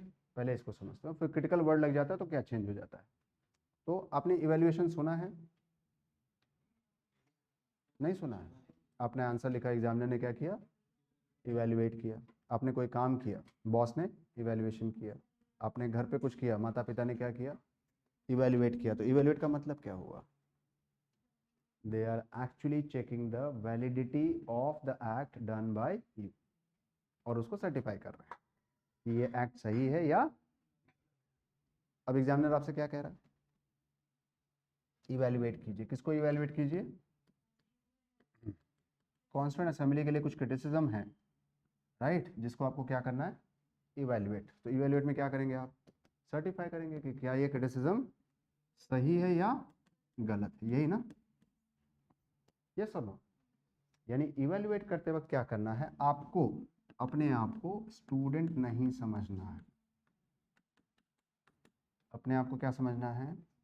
एग्जामिनर। या फिर अपने आप को क्या समझना है? Constitutional expert. ये आपने आपको क्या समझना है, लीगल एक्सपर्ट, जिसको पूरी जानकारी है किसकी, संविधान की। तो आपने पूरा संविधान पढ़ा, पूरा संविधान समझा, आप संविधान के जानकार हैं, आप उसके स्टूडेंट हैं, आप लॉ के स्टूडेंट हैं, या आप जज हैं या वकील हैं जिसको कॉन्स्टिट्यूशन आता है। और कुछ लोग कॉन्स्टिट्यूशन पे धब्बा लगाने की कोशिश कर रहे हैं, दाग लगाने की कोशिश कर रहे हैं, व्यंग करने की कोशिश कर रहे हैं, क्रिटिसाइज करने की कोशिश कर रहे हैं। आप सुन रहे हैं उसको। Now you are listening that some people, right, और सम इंस्टीट्यूशंस और ऑर्गेनाइजेशन और some books, right, they are talking about what, some criticism, और ये क्रिटिसिज्म आप तक आ रही है, राइट। अब आपको क्या करना है एज ए स्टूडेंट, अगर आप सोचेंगे तो आपको मानना पड़ेगा, राइट, जो कह रहे हैं, जो टीचर पढ़ा रहा है, जो इंस्टीट्यूशन बोल रहा है, लेकिन एज ए स्टूडेंट नहीं समझ। आपको क्या करना है, इन क्रिटिसिज्म को सुनना और फिर एग्जामिन करना है क्या ये सही है। तो पहला स्टैंड आपका क्या होगा, वेदर दे आर राइट और रॉन्ग। दूसरा, अगर वो राइट या रॉन्ग हैं तो फिर आप उसको व्हाट डिफेंड करेंगे, या फिर आप उसको व्हाट सपोर्ट करेंगे, अगेंस्ट जाएंगे उसके। तो डिफेंड या सपोर्ट करेंगे या उसके अगेंस्ट जाएंगे, राइट। थर्ड, उसके लिए आपको कुछ आर्ग्यूमेंट्स भी देने पड़ेंगे जिससे ये लोग कन्विंस हो सकें। तो यहाँ पे अगर स्टूडेंट की तरह आंसर लिखेंगे तो एक नंबर भी नहीं मिलने वाला है, ये तो कंफर्म है, क्योंकि स्टूडेंट की तरह आंसर लिखना ही नहीं। जैसे डिस्कस में हम क्या कर रहे थे, दो आर्ग्यूमेंट लिख रहे थे, एक अपना लिख रहे थे और एक एग्जामिनर का लिख रहे थे, लेकिन एग्जामिनर तो था नहीं, वी वर कम्युनिकेटिंग इन एब्सेंसिया। उसी तरह here, though this question had been asked to you as a student, but you have to write it as if you are a constitutional expert or examiner or legal luminary, a legal expert, या फिर who have a very sound knowledge of, जैसे आपको architecture बहुत अच्छे से आता है ना, आप एक बहुत एक्सपर्ट आर्किटेक्चर है, और ये स्कूल या कॉलेज मेरा है, इंस्टीट्यूशन मेरा, मैंने आपको बुलाया सर आइए देखिए इस क्लासरूम में क्या बेहतर कर सकते हैं जिससे इफेक्टिव यूटिलाइजेशन हो सकता है इस क्लासरूम का, यानी इस क्लासरूम में कुछ कमी है, यस और नो। और मैंने बताया सर मुझे लगता है कि इसमें एग्जॉस्ट नहीं है, वेंटिलेशन नहीं है, इमरजेंसी एग्जिट नहीं है, एट्सेट्रा एट्सेट्रा। सिटिंग कैपेसिटी जो है वो बढ़ाई कैसे जा सकती है, और इसको बेहतर कैसे कर सकते हैं, हाईटेक कैसे कर सकते हैं, स्मार्ट कैसे बना सकते हैं, और आप इसके एक्सपर्ट हैं। तो मैं आपको क्या बता रहा हूँ, कमियाँ, फिर आप क्या देंगे मुझे, या तो आप मानेंगे कि ये कमियाँ नेचुरली दूर नहीं हो सकती, मतलब हम किसी भी तरीके से इसमें एग्जॉस्ट नहीं दे सकते, किसी भी तरीके से इसमें हम फायर एग्जिट नहीं दे सकते, तो प्रॉब्लम ही खत्म। लेकिन आप एक्सेप्ट करते हैं कि ये कमियां हैं और फिर उसका सोल्यूशन बताते हैं, तो फिर you are giving the arguments by which these issues can be. तो जब आप किसी चीज़ के एक्सपर्ट होते हैं, आपसे लोग ओपिनियन क्यों मांगेंगे, जब आप उस चीज़ को जानेंगे, जब आप उस चीज़ को जानेंगे नहीं तो आपसे लोग ओपिनियन क्यों मांगेंगे। तो यहाँ पे आपको क्या अज्यूम करना है, आप इस चीज़ को जानते हैं, राइट। और अब आपको क्या बताना है, एग्जामिनर को स्टूडेंट समझना है कि उस बच्चे को नहीं पता चल रहा है कि क्या क्रिटिसिज्म है। अब वो एग्जामिनर बच्चा है और आप टीचर हैं, राइट, और आप उसको इवेलुएट करके बता रहे हैं देखो इसमें ये कमी बताई गई, लेकिन ये कमी सही नहीं है, ये क्रिटिसिज्म सही नहीं है क्योंकि इसका डिफेंडिंग आर्ग्यूमेंट ये है। ये दूसरा वाला जो क्रिटिसिज्म है व्हाट, न्यूमेरिकली जैसे हमने देखा ना कि थियोरेटिकली ये सही लग रहा है लेकिन प्रैक्टिकली पॉसिबल नहीं था। आप उस बच्चे को समझाने की कोशिश करें कि जो क्रिटिसिज्म आया है उसको डिनाई मत करो, लेकिन उनको ये बताओ कि ऐसा क्यों हुआ। अगर आप ये कर पाए that means you understand the meaning of evaluate. किसी भी चीज़ को इवैल्यूएट करने का मतलब, जैसे छोटे भीम ने जो शर्ट पहना है, इवैल्यूएट कीजिए कैसा है, क्या करेंगे आप इसमें इवैल्यूएशन, कपड़ा कैसा है, क्वालिटी कैसी है, डिसेंसी कैसी है, डिग्निटी कैसी है, रिस्पेक्ट कैसा है, मॉरल वैल्यूज क्या है इस कपड़े में, यही इवैल्यूएट करेंगे ना। तो ये कर रहे हैं तो आप क्या कर रहे हैं, if you are doing evaluation what you are doing actually, इसकी जो फीचर्स हैं, मेरिट्स हैं उसको बता रहे हैं, जो डिमेरिट्स है उसको बता रहे हैं, यही कर रहे हैं ना।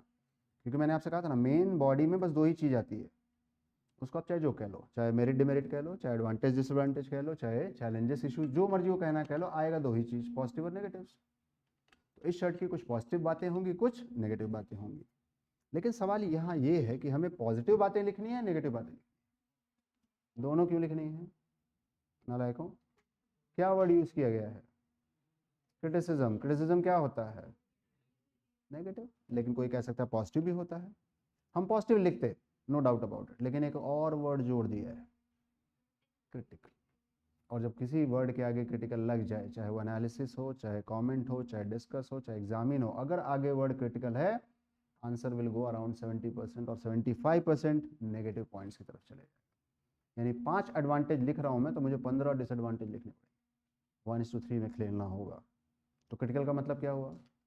अगर एक एडवांटेज लिखा है मैंने, तो उसके अगेंस्ट मुझे कितने डिसएडवांटेज लिखने होंगे?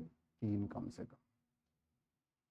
यानी इस आंसर में, जो कि 250 वर्ड का 15 पॉइंट चाहिए, और 15 पॉइंट में से कम 10 पॉइंट नेगेटिव होने चाहिए, क्रिटिसिज्म होना चाहिए। Is that clear? बट चूंकि खाली क्रिटिकल दिया होता तो हम नेगेटिव लिख के छोड़ देते, इवेलुएट करने के लिए भी दे दिया, इसलिए हमें क्या करना पड़ेगा? We have to defend, support, या फिर एनालाइज करना होगा कि जो भी क्रिटिसिज्म आ रहा है वो सही है या गलत है, एज अ थर्ड पर्सन।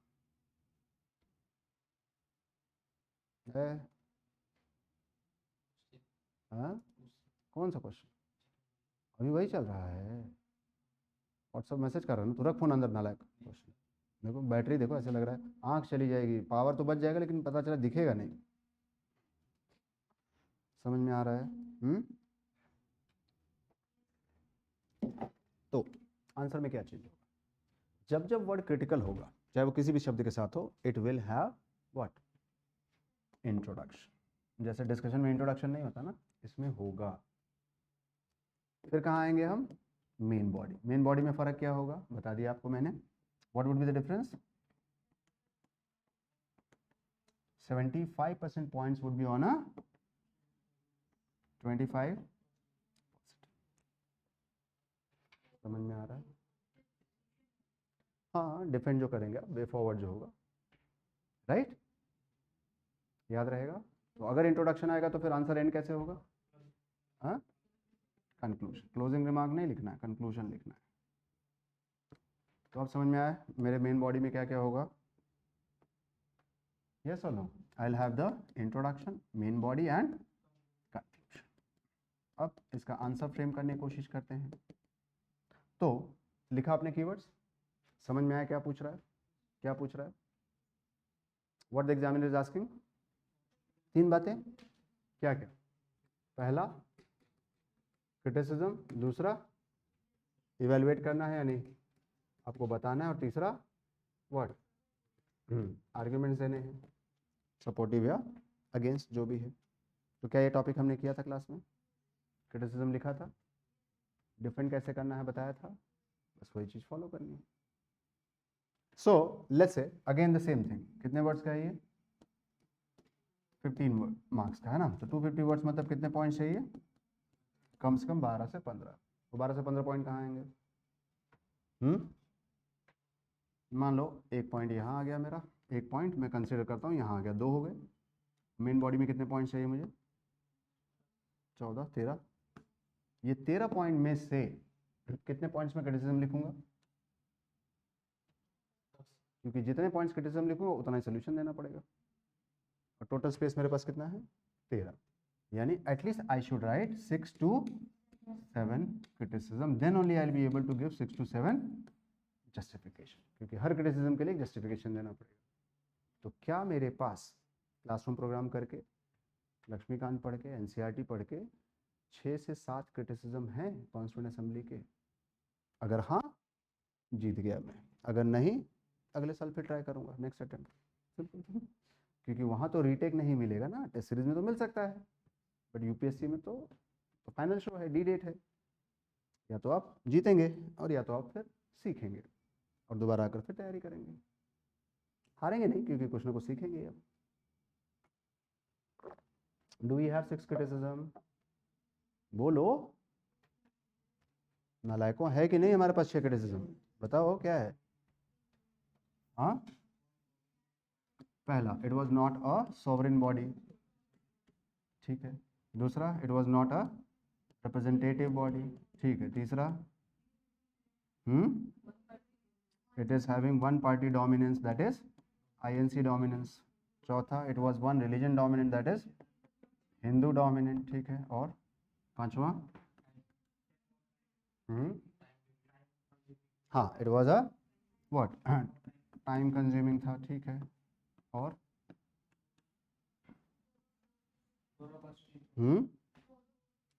फिर एक झापड़ मारूंगा नालायक। सवाल कॉन्स्टिट्यूएंट असेंबली पे है, कॉन्स्टिट्यूशन पे नहीं। और ये बात क्लास में भी याद दिलाई थी कि क्वेश्चन ध्यान से पढ़ना, whether the question is asking for constituent assembly का क्रिटिसिज्म और कॉन्स्टिट्यूशन एज अ डॉक्यूमेंट का क्रिटिसिज्म।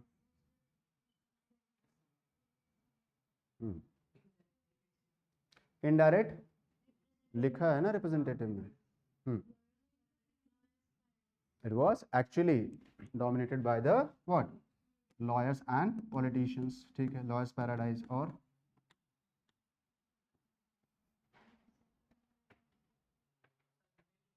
हाँ रिप्रेजेंटेशन में आ जाएगा ना। ऐसे पॉइंट मत लिखो जो एग्जामिनर को हंसी आए कि अब बेवकूफ़ बना रहा है ये मुझे। मैं समझ रहा हूँ फिर भी मुझे जबरदस्ती समझा रहा है। जब रिप्रेजेंटेटिव लिखा है तो फिर क्यों बोलूँगा मैं कि मेल कम था फीमेल ज़्यादा थी या वैसे वर्सा। अगर सॉवरेन बॉडी है राइट, इसका मतलब क्या है, फिर मैं लिखूँ कि नहीं constituent assembly was working under cabinet mission plan, दो झापड़ पड़ेगा मुझे।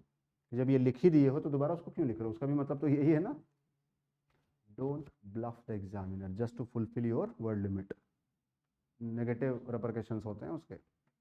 कोई और पॉइंट जो आप सोच सकते हैं क्रिटिसिज्म में? नहीं, ठीक है तो परेशान क्यों ना, सर थोड़ी दुखाना है। मुझे 12 मिनट में सारा काम करना है, अगर 7वां पॉइंट नहीं आ रहा तो नहीं आ रहा, भाड़ में जाए। मुझे 5 ही याद है, 5 से स्टार्ट करूंगा मैं राइट। और यहाँ पे लाइन बनाकर वो 5 पॉइंट लिख दूंगा राइट। अब क्या करना है मुझे, इनको लिखना है और इसके साथ साथ इनका व्हाट आर्ग्यूमेंट भी देना है ना, सही है नहीं। तो सॉवरेन बॉडी थी नहीं थी, यानी क्रिटिसिज्म क्या है, सही है। I have to accept that criticism was right, but defence क्या देंगे हम, देशी आज़ाद नहीं था तो हम सॉवरेन कहाँ से होंगे, without independence we can not become sovereign. लेकिन जब कॉन्स्टिट्यूशन फाइनली हमने डिलीवर किया तब तो हम आज़ाद थे ना, तब तो हम सॉवरेन थे। बनाते वक्त भले हम सॉवरेन नहीं थे, later on we became sovereign. Representative नहीं है, ठीक है नहीं है, मान लिया आपका क्रिटिसिज्म सही है, क्यों नहीं था, इलेक्शन नहीं करा सकते थे, वोटिंग परसेंट 28% लोगों के पास था, कैबिनेट मिशन के अंदर हम काम कर रहे थे, चाहते तो भी नहीं करा पाते। और अगर मान लो करवा भी देते तो कौन सा फर्क पड़ता, 90% स्ट्रेंथ तो वही रहती ना। नेहरू पटेल अम्बेडकर इन लोगों को किसी इलेक्शन की जरूरत थोड़ी थी, इलेक्शन होता तो भी यही जीतते, नहीं होता यही जीतते। तो ये सारी बातें हमने डिस्कस की हैं, but thing is what, demand समझ में आया क्वेश्चन का। एक बार डिमांड समझ में आ गया तो बस एक ही कंस्ट्रेंट होगा, आपके दिमाग में पॉइंट हैं या नहीं। लेकिन अगर आपके पास पॉइंट हैं तो फिर unstoppable, nobody can stop you from achieving the maximum possible marks जो एग्जामिनर आपको दे सके। लेकिन बकवास लिखा, कहानी लिखी, सोचा कि मैं बहुत अच्छा लिख कर आया हूँ तो इससे कोई, और एक ही पॉइंट, ये लिखने का मतलब क्या है कि आप एक पैराग्राफ 2 पैराग्राफ में एक ही थीम पे काम करें, रिपीट ना करें कि मैंने सॉवरेन बॉडी से शुरू किया था पहला पैराग्राफ, 7वें पैराग्राफ में फिर मैं लिख रहा हूँ it was a sovereign body. ये ना, don't repeat the paragraphs, don't repeat the points in fact. तो वो कब होगा, जब ये क्रोनोलॉजिकल फैशन में आपके दिमाग में बनने शुरू हो जाएंगे। जब तक नहीं बन रहे तब तक क्या करना है, ये प्रैक्टिस करते रहनी है, तब तक करनी है जब तक ये काम कहाँ ना हो। और हो सकता है ये 50 आंसर में अचीव कर लें, हो सकता है 100 में कर लें, हो सकता है 150 में कर लें, हो सकता है 500 में, सबके लिए अलग अलग, क्योंकि सबकी लर्निंग एबिलिटीज़ अलग है। तो घबराना नहीं कि मुझे 400 आंसर लगे, इसने 200 में ही कर लिया, that doesn't matter here. Matter क्या करता है, डी डेट पे दोनों ने लिखा है कि नहीं लिखा, जिस दिन एग्जाम हो रहा था उस दिन दोनों ने लिखा या नहीं लिखा, ये इंपॉर्टेंट है ना। अब किसी ने 100 बार आंसर लिख के उसको प्रैक्टिस किया, किसी ने एक बार किया, उससे कोई मतलब नहीं, वहाँ पे लिख पा रहे हैं या समझ में आ रहा है। क्लोजिंग रिमार्क, सॉरी इसमें कंक्लूजन आएगा, क्या होगा कंक्लूजन, ये भी लिखवाया था क्लास में। Same thing, in spite of the criticism what we have handled the criticism successfully, या फिर अगेन द सेम थिंग, हमने क्रिटिसिज्म को अच्छे से डिफेंड किया। और इसका सबसे बड़ा सबूत क्या है, successful working of the constitution. अब क्लियर है, तो अब आपको आइडिया लग रहा है कैसे अटेम्प्ट करना है मुझे, और ये कुछ बेसिक चीज़ें आपको फॉलो करनी। तो अब 2 कीवर्ड आप समझ गए, एक डिस्कस और एक क्रिटिकल। जब क्रिटिकल वर्ड किसी वर्ड के आगे होगा तो क्या करना है, 70 से 75% आंसर क्या होगा, ये सब नेगेटिव नेगेटिव है। हार्डली इसमें एक हाथ पॉजिटिव पॉइंट आएगा, राइट? यस और नो? तो मैं मान लूँ आपको समझ में आ रहा है? चेक कर लेते हैं मानने वाली कौन सी बात है। इसका इंट्रोडक्शन कॉन्स्टिट्यूएंट असेंबली से स्टार्ट करो। ओके, 2 लाइन लिख दो कॉन्स्टिट्यूएंट असेंबली के बारे। कौन पूछ रहा है? अच्छा आप पूछ रहे हैं। हाँ,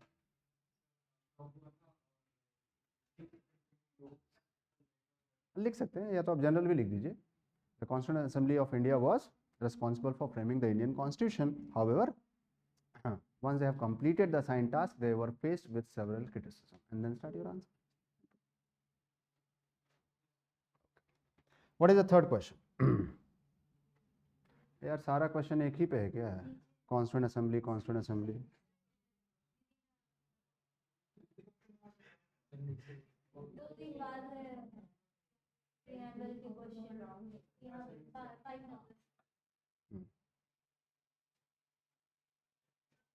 ठीक, अच्छा यहाँ तक कॉन्स्टिट्यूएंट असेंबली है ना? ठीक, this question is different, right? क्या है सवाल? Explain the salient features of Indian Constitution, highlighting its uniqueness and। अब ये किस पे क्वेश्चन है? असेंबली पे नहीं है। अब जो तुम्हारे अंदर बार बार आ रहा था ना, time taking, borrowed, carbon copy, वो सब लिख सकते हैं। तो आपको क्वेश्चन ये देखना होगा कि पूछा किस पे, थीम क्या है। नाउ कॉन्स्टिट्यूएंट असेंबली का पॉइंट नहीं लिखना है, यहाँ पे किसका पॉइंट लिखना है? So when we talk about what, underlining the point, first word is, यानी क्वेश्चन कहाँ दिया हुआ है, पहले आफ्टर? पहले दे दिया। क्या एक्सप्लेन करने के लिए पूछ रहा है? सेलिएंट फीचर्स किसका? Constitution. Highlighting it's uniqueness and reasons behind this. Simple है क्वेश्चन, एक कीवर्ड का क्वेश्चन है, कम वर्ड्स के लिए है भी। यानी मुझे क्या करना है? सेलिएंट फीचर्स डिस्कस करना है किसका? लेकिन क्लासरूम में जब हम पढ़ाते हैं तो ये क्वेश्चन कब दिया जाता है? जब हम क्लास शुरू करते हैं। और एक्चुअल में ये क्वेश्चन कब दिया जाना चाहिए? जब पूरी क्लास खत्म हो जाए, क्योंकि सेलिएंट फीचर कॉन्स्टिट्यूशन का तो तब समझ में आता है जब पूरा कॉन्स्टिट्यूशन पढ़ लें। तो क्वेश्चन सही है, टाइमिंग गलत है, राइट? जब आपकी पूरी क्लास पॉलिटी, गवर्नेंस, ये सब पूरी हो जाए, उसके बाद जब आपसे कोई पूछे कि कॉन्स्टिट्यूशन का सेलिएंट एस्पेक्ट क्या है, आप बता दीजिए यस और नो। लेकिन मान लीजिए क्लास नहीं हुई और आप इस क्वेश्चन को अटेम्प्ट कर रहे हैं, तो सिलेबस याद रखें। अगर आपको पॉलिटी का सिलेबस याद है तो वही फीचर है constitution. If you remember the polity, sorry, syllabus of the Indian polity, that is the essential feature of constitution.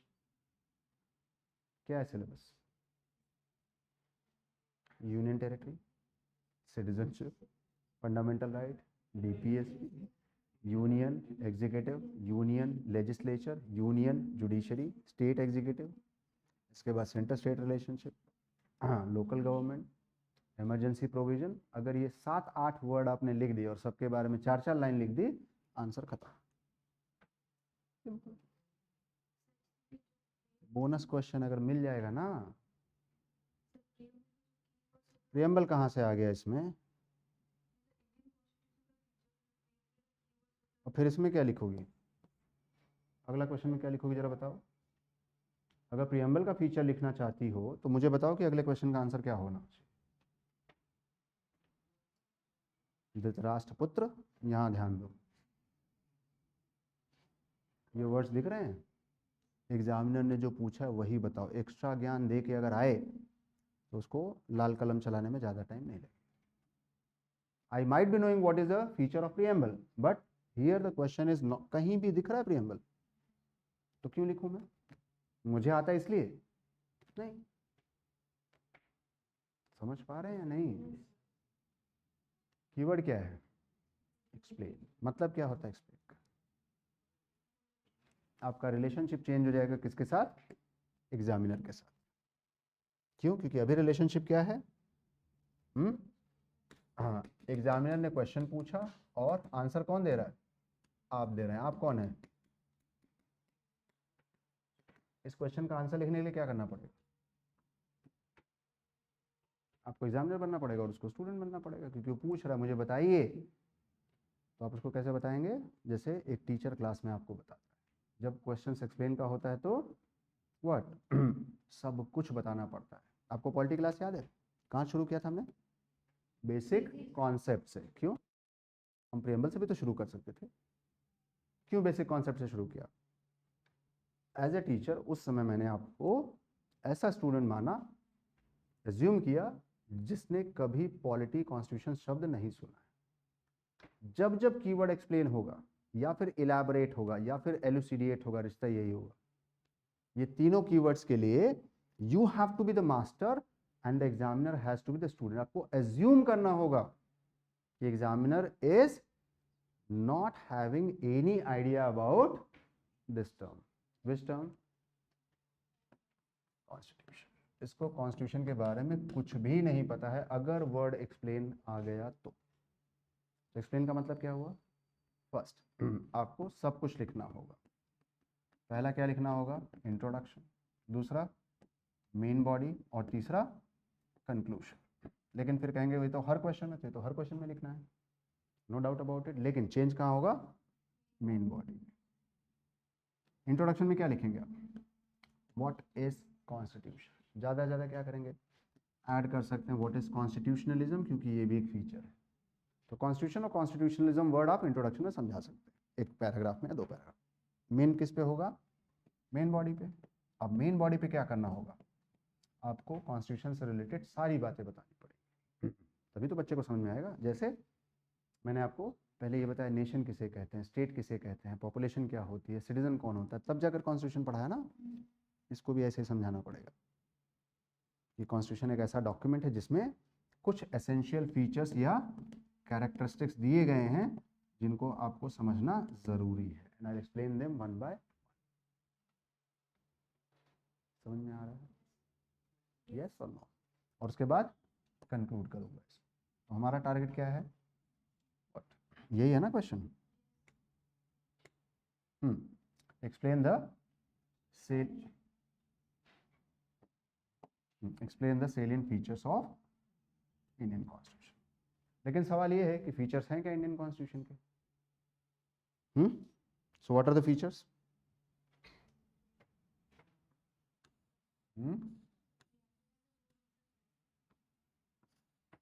पहला, it acts as a supreme law. Class 1 से शुरू करो। और it acts as a fundamental law of land. दूसरा, what? It gives the nature और feature और characteristics of the state. State कैसा होगा? तो स्टेट कैसा है?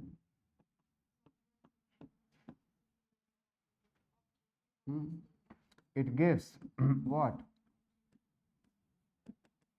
The rights for the people. बताता है ना ये सब। फिर it talks about what? किसके बारे में बताता है ये? वहीं से शुरू करेगा ना, और पहला कहाँ गया? it talks about बस सिलेबस लिखना है यार, इससे इजी क्वेश्चन ही नहीं हो सकता। और दो दो लाइन सब में लिख दो। जैसे अगर आप यूनियन टेरिटरी लिख रहे हो तो क्या लिखोगे? It says that India, that is Bharat, shall be A union of states. If you are talking about citizenship, then it distinguishes between citizens and non-citizens. Citizens enjoys all the rights, non-citizens limited. Fundamental rights. These are the rights which are given to the citizens by the constitution, and they are violated, then the citizen have the right directly to go to DPSP. These are also right, but they are not justiciable, or we can say they have more moral obligation than the legal obligation. Fundamental duties: to uphold the what? Spirit of democracy. Citizens are expected to perform certain duties, but it is not mandatory. It also talks about component or element of the state. What? Nava point ho gaya. Same thing for state also and local also. Then it also talks about what? Centre state relation. तो मैंने बोला ना, इस question का answer जब पूरा constitution हो जाएगा तब अच्छे से लिख सकते हैं आप, लेकिन सुना तो होगा। It also mentions about if something goes wrong then what are the provisions. Obviously institutions and organization, सारी कॉन्स्टिट्यूशनल बॉडी आ जाएंगी। नौ क्या, इसमें तो 50 पॉइंट मिल सकते हैं आराम से, इतना बड़ा आंसर हो सकता है। लेकिन प्रॉब्लम क्या है, यहाँ पे इमोशनल नहीं होना है। यहाँ पे ये ध्यान देना है कि 135 वर्ड ही हैं आपके पास और मैक्सिमम 165, कॉम्प्रेस करना है। तो पिछले वाले क्वेश्चन में क्या हो रहा था, पॉइंट कम थे, एक्सपैंड करना था। इसमें क्या है, पॉइंट ज़्यादा है, कॉम्प्रेस करना। वर्ड लिमिट हमेशा ध्यान में रखनी। तो जब इस तरह से बताएंगे तो एग्जामिनर छोड़ दिए, 5वीं क्लास का स्कूल का बच्चा भी आराम से समझेगा। बस आपका रोल क्या होना चाहिए, you should not write the answer as a student, you should write the answer as a teacher, as a mentor, as an expert, as an examiner. Last चीज आपको जो याद रखनी है, अगर कीवर्ड क्या है, एक्सप्लेन, तो हमेशा याद रखिए don't forget to add examples. जहां जहां आपको मौका मिले कोशिश कीजिए कुछ एग्जाम्पल्स कोट करने की। क्यों, जब आप बच्चे को उदाहरण देकर समझाते हैं ना तो बड़ी आसानी से समझते हैं। नहीं भी लिखेंगे तो नंबर नहीं कटेगा, लेकिन लिखेंगे तो चांसेस हैं कि एक आध number extra. Is that clear? जैसे आपने लिखा Indian constitution is the written constitution, वहां लिख दीजिए for example UK is having unwritten constitution. Examiner जो बच्चा है उसको ये भी समझ में आएगा, अच्छा अनरिटन भी कुछ होता है।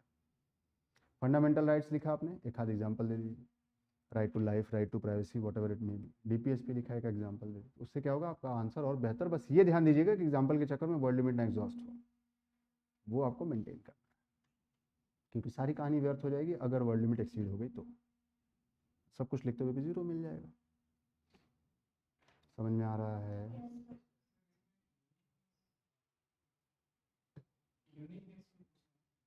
सॉरी,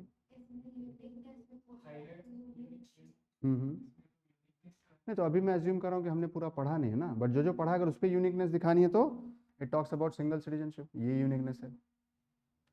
हमारे इंडिया में ड्यूअल सिटीजनशिप अलाउड नहीं है, ये क्या है, यूनिक फीचर है। हमारा कॉन्स्टिट्यूशन यूनियन है, बाकी दुनिया कॉन्स्टिट्यूशन क्या देते हैं, फेडरेशन देंगे, कॉन्फेडरेशन देंगे।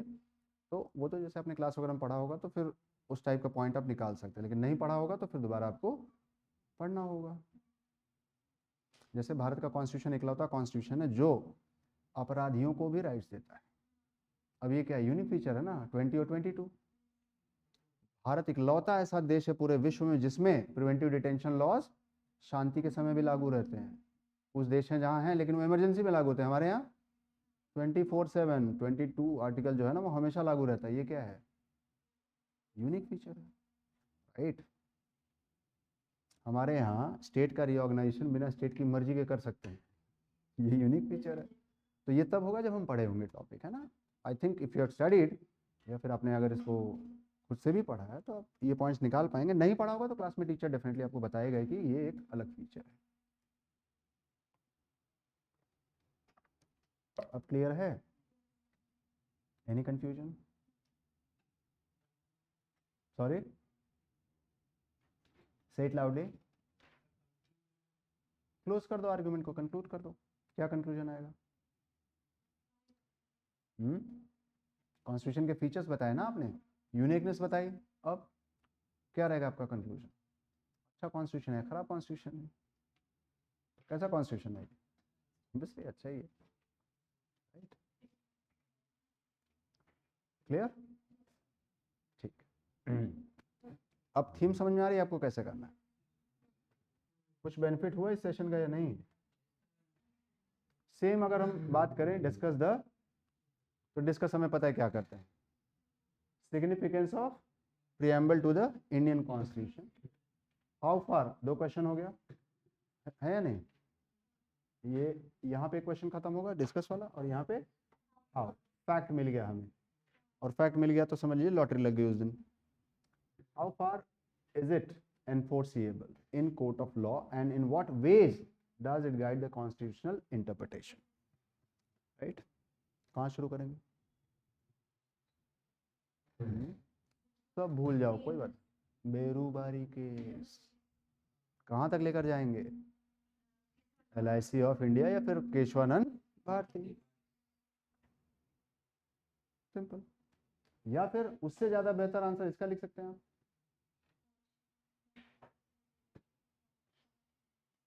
नहीं, ये तो मेरे ख्याल से अलग टॉपिक है, प्रेमबल पे नहीं। स्टेट है, हाँ ठीक है। तो discuss the significance of preamble में क्या लिखेंगे?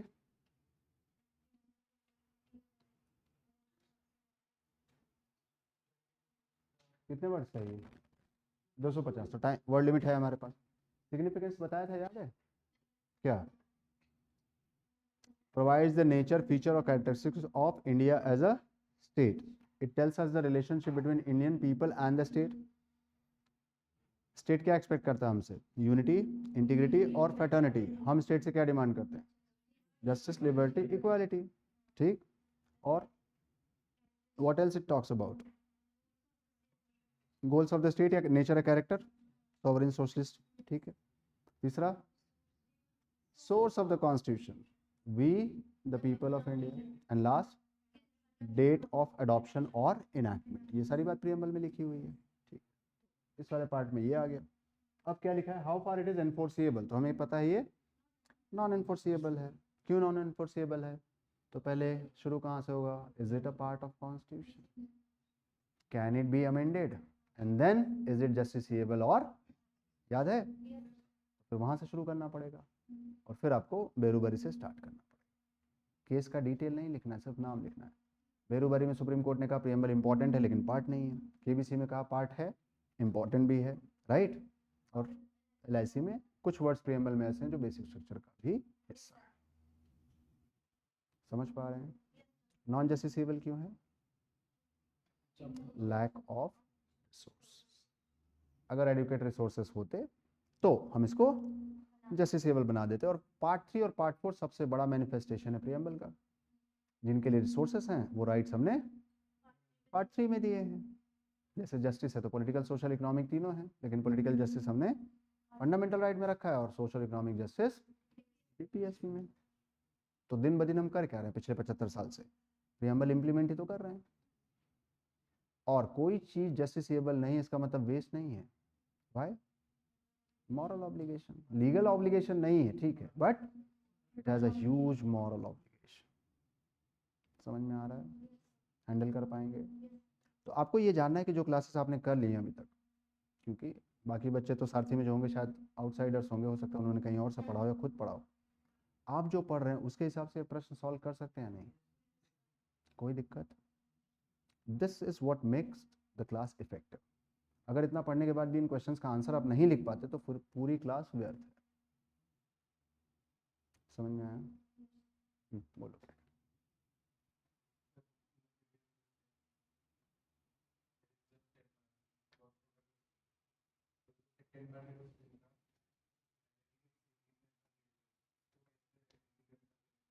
जैसे मान लीजिए पूरे आंसर में आपको 8 पॉइंट लिखना है, 5 से 8, तो 5 पॉइंट आप पहले पार्ट के लिए, 3 पॉइंट दूसरे पार्ट के लिए, या 6 पॉइंट पहले पार्ट के लिए, 2 पॉइंट दूसरे पार्ट के लिए। यूनिक फीचर 2-3 बता दीजिए और जो उसका हाईलाइट और कैरेक्टर वो 5-6 बता दीजिए। इस तरह से बैलेंस करना होगा ना।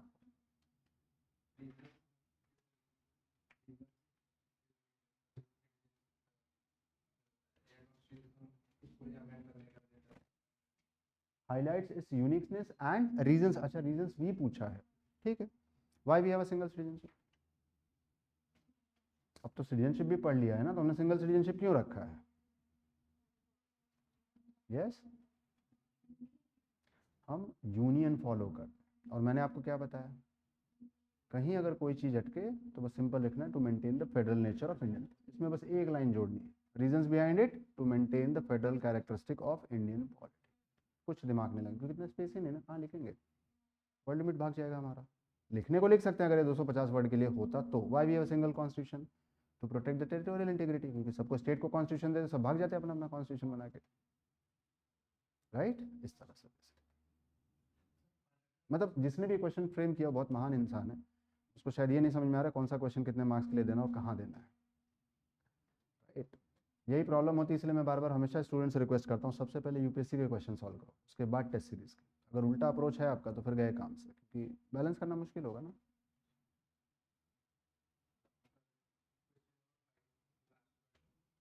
हम्म मार समझते हो? मार मार समझ, क्या बोलते हैं मार को उड़ीसा में? किसी को मारने पीटने को क्या कहते हैं? मारो। अच्छा, उड़ीसा में मारो ही कहते हैं, मारो। ठीक है। वो जो बेरूबरी पढ़ा आपने, जो शंकरी प्रसाद पढ़ा, जो सज्जन सिंह पढ़ा, जो गोलकनाथ पढ़ा, जो केबीसी पढ़ा, इसमें क्या सीखा? आप तो रेगुलर स्टूडेंट हो ना। अगर कॉन्स्टिट्यूशन कोई बात नहीं बताएगा तो कौन बताएगा? स्टेट नहीं बताएगा तो कौन बताएगा? गवर्नमेंट नहीं बताएगी तो कौन करेगा इंटरप्रिटेशन? डंडा देख रहा है, डंडा। तो आंसर पता है तो पूछ क्यों रहा है? कैसे इंटरप्रिटेशन होता है? केस, केस नहीं हो तो सुओ मोटो, सुओ मोटो ना हो तो पब्लिक इंटरेस्ट लिटिगेशन, ना हो तो एपिस्टेलरी जुरिस्डिक्शन, ना हो तो डॉक्ट्रिन ऑफ लैचेस। सब तो पढ़ाए हैं बाबू, रिवाइज तो करो। राइट। लेकिन यहाँ सब कुछ नहीं लिखना है, यहाँ दो शब्द लिखने हैं, जुडिशियल रिव्यू, काम खत्म। राइट।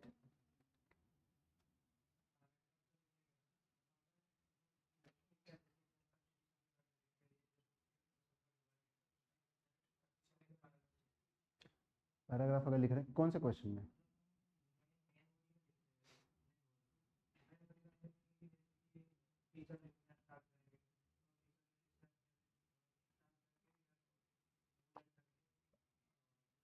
इस पे कोई रिस्ट्रिक्शन नहीं, आप जैसे चाहें वैसे पॉइंट में लिखना चाहें, टेबल बनाकर लिखना चाहें, पैराग्राफ में लिखना चाहें। UPC doesn't prevent you from doing this.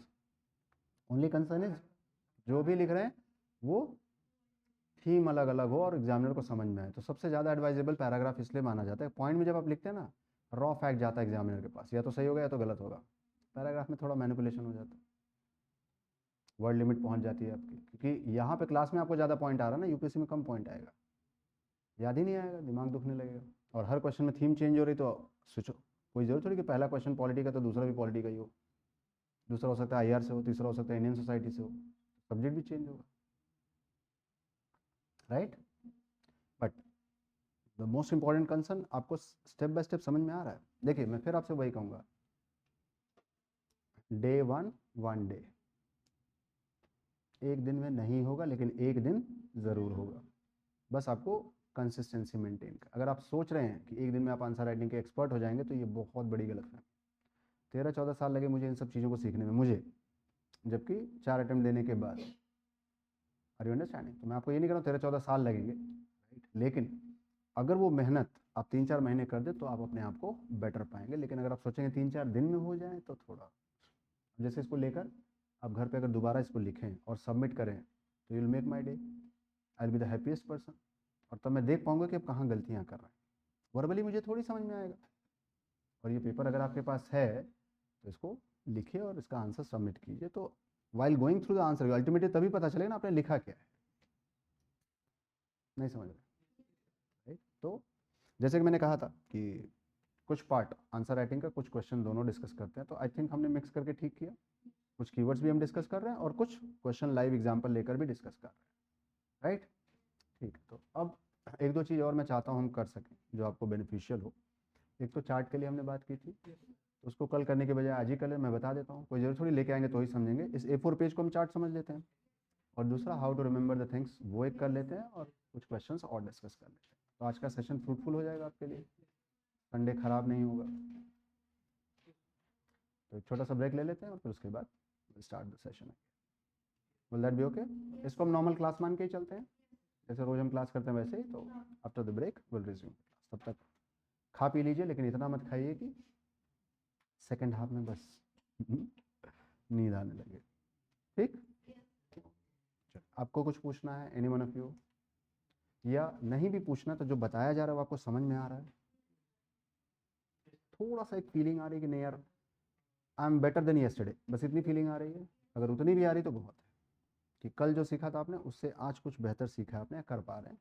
और धीरे धीरे 1-1% इम्प्रूवमेंट ही 360% हो जाएगा अगर आप पूरे साल भर इसको करें। अब क्लियर है? ठीक है, let's go for a break and will reassemble in half an hour, है ना? ठीक।